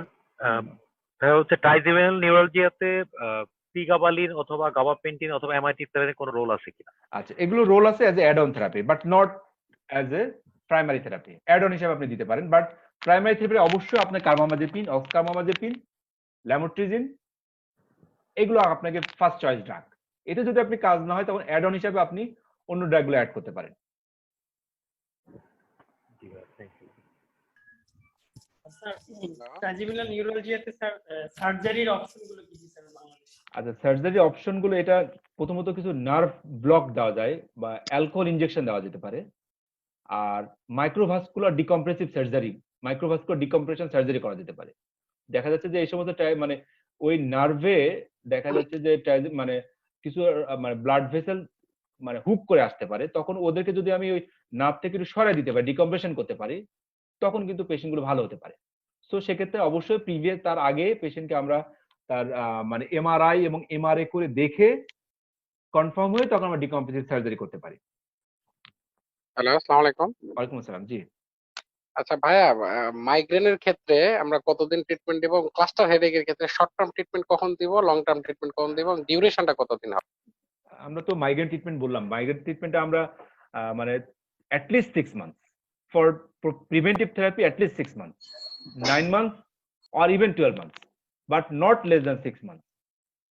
আর ক্লাস্টার হেডেকে আমরা মানে অ্যাকুট ট্রিটমেন্ট বা মানে আমরা শর্ট টার্ম প্রিভেনশন দেবো, দেখেন দেখা যাচ্ছে পেশেন্টের খুব দ্রুত ভালো হওয়া লাগবে, যে খুব বেশি খারাপ হয়ে গেছে এখন, সেক্ষেত্রে আমরা শর্ট কোর্স স্টেরয়েড দিতে পারি। তবে এক্ষেত্রে চয়েস অফ ড্রাগ অবশ্যই ভেরাপামিন ফর লং টাইম। আসলে এটা কতদিন ধরে, অনেকে লাইফ লং লাগতে পারে, যদি পেশেন্টের কারো কারো লাগতে পারে। তবে আমরা চেষ্টা করব যে এটা আস্তে আস্তে গ্রাজুয়ালি উইথড্র করার জন্য, কারণ এটা কতদিন লাগবে এটা সে বলা যায় না আর কি, যে ইভেন 6 months, 9 months, 12 months, অনেকগুলো স্টাডি আছে, ইভেন লাইফ লং স্টাডিও আছে যে অনেকদিন লাইফ লং ইউজ করছে। সো এবং এই ক্ষেত্রে কতদিন ডিউরেশন ক্লাস্টার হেডেকে, এটা আসলে এক্সাক্ট কোনো এখনো টাইম ডিউরেশন করা না। তবে মাইগ্রেন হেডেকের জন্য বলা হয় not less than 6 months। Thank you. Welcome. Sir excuse me, practically ভাই আমরা মাইগ্রেনের যে পেশেন্টগুলো পাই, হ্যালো হ্যাঁ বলেন। মাইগ্রেনের যে পেশেন্টগুলো আমরা পাই, যদি আমরা ক্লিনিক্যালি সাসপেক্ট করি মাইগ্রেন, বাট কোন কোন ক্ষেত্রে আমাদেরকে মানে ইমেজিং করে অন্য আদার জিনিসগুলো এক্সক্লুড করার দরকার আছে, মানে আমি মাইগ্রেন কমেন্ট করার আগে? আচ্ছা, মাইগ্রেন কমান্ড করার আগে আমি যদি কোনো আমি আগে বলছি যে কিছু রেড ফ্ল্যাগ সাইন যদি পেশেন্টের থাকে, রেড ফ্ল্যাগ সাইনের ভিতরে নাম্বার 1, পেশেন্টের যদি খুব মানে হেডেক ছিল একটা মানে প্যাটার্নে, কিন্তু হঠাৎ করে দেখা গেল হেডেকের প্যাটার্নটা চেঞ্জ হয়ে গেছে, তখন আমি করব। এবং সাডেন সিভিয়ার হেডেক যদি হয় সেক্ষেত্রে আমি করব। যদি কোনো রেজ আইসিভি ফিচার পেশেন্টে ডেভেলপ করে সেক্ষেত্রে আমি করব। যদি কোনো focal neurological sign patient develop করে, যেমন একটা হেমিপ্লেজিক মাইগ্রেন, সেক্ষেত্রে অবশ্যই মাইগ্রেন মানে মানে স্ট্রোক কিনা সেটা অবশ্যই আমাকে দেখতে হবে, ফোকাল নিউরোলজিক্যাল সাইন। আচ্ছা, যদি কোনো পেশেন্টের সাথে কিছু সিস্টেমিক আপসেট ফিচার থাকে, যেমন ফিভার, তারপর হচ্ছে যেমন তার ওয়েট লস, নাইট মানে তারপর সোয়েটিং, এগুলো সিস্টেমিক আপসেট যদি থাকে পেশেন্ট বা কনভেনশনাল সিমটম যদি থাকে, সেক্ষেত্রে আমি তাকে পেশেন্টকে অবশ্যই তার ইনভেস্টিগেশন গুলো করবো। ঠিক এই সমস্ত ফিচার নিয়ে যখন আসবে আমাদের কাছে, অথবা একটা মাইগ্রেন পেশেন্ট ইমিউনোডেফিসিয়েন্ট, তাকে অবশ্যই আমি একটা ইমেজিং করব। তবে মানে খেয়াল রাখবেন, যদি অনেক সময় ক্লিনিক্যালি সবসময় পেশেন্টকে আপনি ডায়াগনোসিস নাও করতে পারেন, সেক্ষেত্রে যদি পেশেন্ট উইশ করে, আমাদের বইতে নিউরোলজি বইতে লেখা আছে, যদি if patient wishes for a investigation of neuro imaging you can allow him. যদি পেশেন্ট উইশ করে একটা মাইগ্রেন, আপনি মনে করতে typical migraine, but patient wishes for a imaging, সেক্ষেত্রে আপনি করতে পারেন। কারণ আমি আমার পার্সোনাল লাইফ থেকে দেখছি যে অনেক পেশেন্টকে আমি দেখা যাচ্ছে যে মনে হচ্ছে যে মানে টিপিক্যাল মাইগ্রেন বা typical tension type headache, but patient wish করছে না আমি একটা সিটি স্ক্যান করবো, এবং সিটি স্ক্যান দেখা যাচ্ছে তার ব্রেন একটা টিউমার আছে। সো আপনাকে মানে যদি পেশেন্ট উইশ করে, আপনি অবশ্যই একটা ইমেজিং করতে পারেন। ঠিক আছে, thank you. Welcome. Sir excuse me, বলেন। Use of triptan in children for migraine and also prophylactic therapy for migraine in children. আচ্ছা, আমরা আসলে নাইস গাইডলাইনটা টোটালটা হচ্ছে আসলে মানে অ্যাডাল্টের জন্য মানে ইউজ করা হয়। তবে আমরা ট্রিপটানটা চিলড্রেনে ইউজ করব না, চিলড্রেনে ইউজ করব না। চিলড্রেনের ক্ষেত্রে আমরা আইদার এনএসআইড ইউজ করতে পারি, উইথ অর প্যারাসিটামল সাথে অ্যান্টিএমিটিক, এবং প্রোফাইলিটিক হিসাবে আমরা এখানে অ্যান্টিকনভালসেন্ট হিসাবে ভ্যালপুরিক অ্যাসিড বা টপিরামিড আমরা ইউজ করতে পারি, ইভেন বিটা ব্লকারও আমরা use করতে পারি।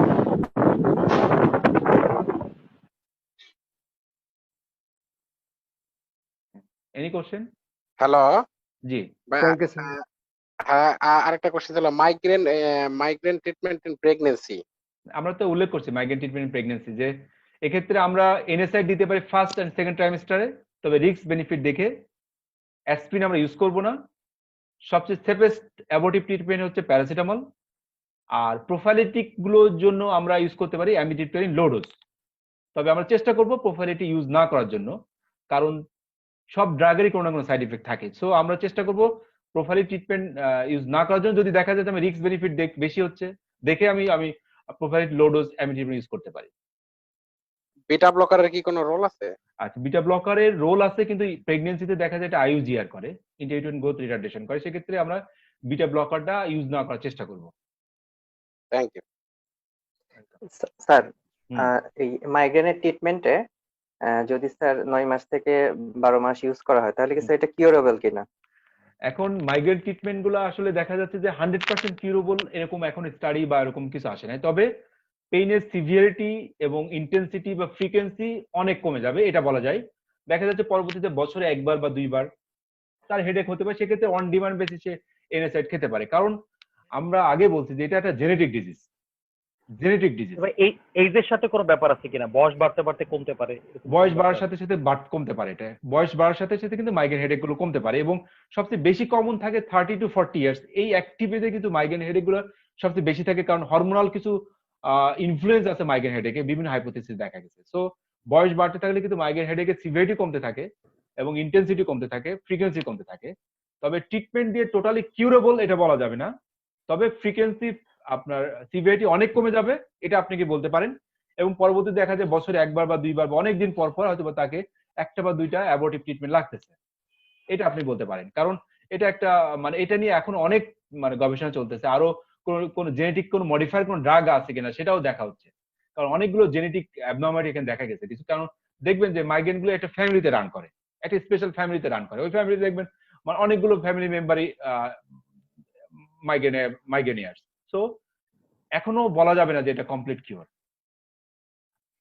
হেডেকের যে পেশেন্টরা ওসিপি খায়, বিশেষ করে ফিমেল, যে ইয়াং ফিমেল, সেক্ষেত্রে কি আমাদের কোনো সাজেশন থাকবে? অবশ্যই অবশ্যই, এটা তো আসলে উল্লেখ করা দরকার ছিল। সেটা হলো যদি মাইগ্রেন উইথ অরা থাকে সাথে যদি আপনি ওসিপি খান, সেক্ষেত্রে তার স্ট্রোকের চান্স অনেক গুণ বেড়ে যাবে। একটা পেশেন্ট মাইগ্রেন উইথ অরা, তার কিন্তু স্ট্রোকের চান্স আছে। মাইগ্রেন উইথ অরা কিন্তু স্ট্রোকের চান্স আছে। শুধু মাইগ্রেন, ক্লাসিক্যাল মাইগ্রেনের কিন্তু স্ট্রোক চান্স আছে, কিন্তু শুধু কমন মাইগ্রেন যেটা, কিন্তু মাইগ্রেন উইথ অরা তার স্ট্রোকের চান্স আরো বেশি, এবং সেই পেশেন্টগুলো যদি ওসিপি খায় তার স্ট্রোকের চান্স আরো বেশি হয়ে যায়, আরো কয়েক ফোল্ড বেড়ে যায়। সো একটা migraine patient with aura in child bearing age, তাকে অবশ্যই ওসিপি কে বন্ধ করে অন্য কোনো ব্যবস্থা নিতে বলতে হবে। স্যার, যদি হচ্ছে একবার প্রোফাইল্যাক্সিস দেওয়া হয়, দেন 5 বছর ভালো থাকলো, পরে আবারও এরকম ফ্রিকোয়েন্টলি মাসে 3-4 আবারও প্রোফাইল্যাক্সিস দেওয়া হবে, no problem. Thank you sir.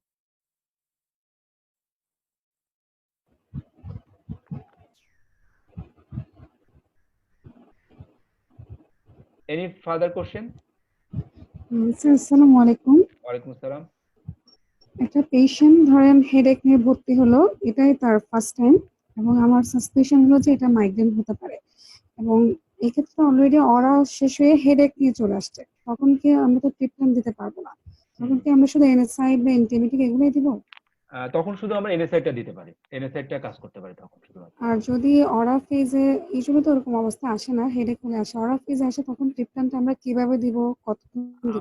আমরা তো ইউজুয়ালি পেশেন্ট আমরা বললাম যে জলমেট্রিপটান, যেগুলো আমাদের দেশে অ্যাভেলেবল আছে, জলমেট্রিপটান, রিজাটিপটান, এগুলো কিন্তু আমাদের দেশে অ্যাভেলেবল আছে। এগুলো আমরা ওরালি 2 যেমন জলমেট্রিপটান 2.5 মিলিগ্রাম আপনি স্ট্যাট দিতে পারেন, তারপরে অন ডিমান্ড বেসিসে আপনি আবার দিতে পারেন একটা, কিন্তু আপনি মাসে 10 বারে বেশি ইউজ করতে পারবেন না। ট্রিপটান ইউজ করলে লেস দ্যান 10 টাইমস, মাসে 10 বার, 10টা ট্যাবলেট আর কি, 10 বারে বেশি ইউজ করতে পারবেন না।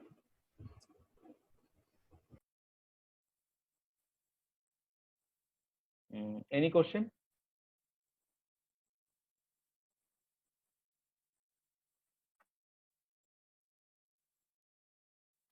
হ্যালো, হ্যাঁ বলেন। অনেক পেশেন্ট দেখা যায় যে টলফেনামিক অ্যাসিড খেয়ে আসে মাথা ব্যথা হলে। এই টলফেনামিক অ্যাসিড কি মাথা ব্যথার সাথে কোনো সম্পর্ক নাকি যে কোনো পেইনেই খাওয়া যাবে? টলফেনামিক অ্যাসিড এটা ওয়ান টাইপ অফ এনএসাইড। এটা আমরা ইউজুয়ালি মাইগ্রেনের জন্য একটা এনএসাইড হিসেবে ইউজ করতে পারি। ইভেন যে কোনো হেডেকে এটা এনএসাইড তো কাজ করে, যে কোনো হেডেকে। সো যে কোনো হেডেকে কিন্তু এটা মানে ইফেক্টিভ। যে কোনো হেডেকে, টেনশন টাইপ হেডেকেও আমরা ইউজ করতে পারি, মাইগ্রেন টাইপ হেডেকেও ইউজ করতে পারি। One type of NSAID. Thank you. Welcome.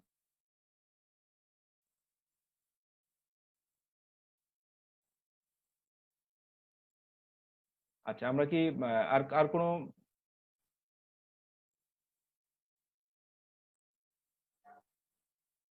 আর কোনো কোশ্চেন? ওয়ান লাস্ট কোশ্চেন, সেটা হচ্ছে আপনি বলছিলেন যে হেড ইনজুরি পেশেন্ট গুলো আছে 3 মাস যাবত তাদের ভিতরে সাবডুয়াল হেমাটোমা বা এপিডুরাল হেমাটোমা হতে পারে। So in that case should we go for routine imaging in case of significant head injury without any neurological sign? মানে হেড ইনজুরি পেশেন্টের আসলে কোনো নিউরোলজিক্যাল ডেফিসিট না থাকলেও আমরা রুটিনলি ইমেজিং করা একটা ইন্ডিকেশন আছে। অনেক সময় দেখা যায় যে পেশেন্টের মানে সিমটম বা নিউরোলজিক্যাল ডেফিসিট নাই, বাট পরে ডেভেলপ করতে পারে। এই জন্য আমাকে ইমেজিং কিন্তু একটা হেড ইনজুরি পেশেন্টের করার একটা ইন্ডিকেশন আছে আর কি। অবশ্যই আমরা তো মানে এতে বলছিলাম যে অ্যাসেসমেন্টে বা সেক্ষেত্রে আমরা হেড ইনজুরি পেশেন্ট যদি এমন ইভেন 3 মাসের আগে হিস্ট্রি আছে, সেটাও ক্ষেত্রেও আমরা অবশ্যই একটা ইমেজিং করতে পারি। আর অ্যাকুট নিয়ে আসলে আমরা ইমেজিং করতে পারি। Thank you, thanks a lot. Okay, welcome. তো আমার মনে হয় বলেন। স্যার আমি যদি ইমেজিং করতে চাই কোনটা better, city or MRI?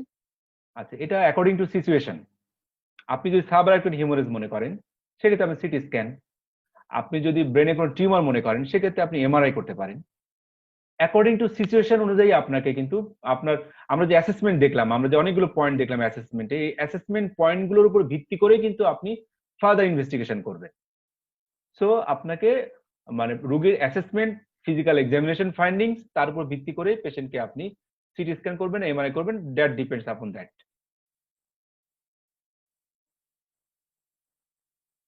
Thank you sir. Welcome. তো আর কোনো কোশ্চেন?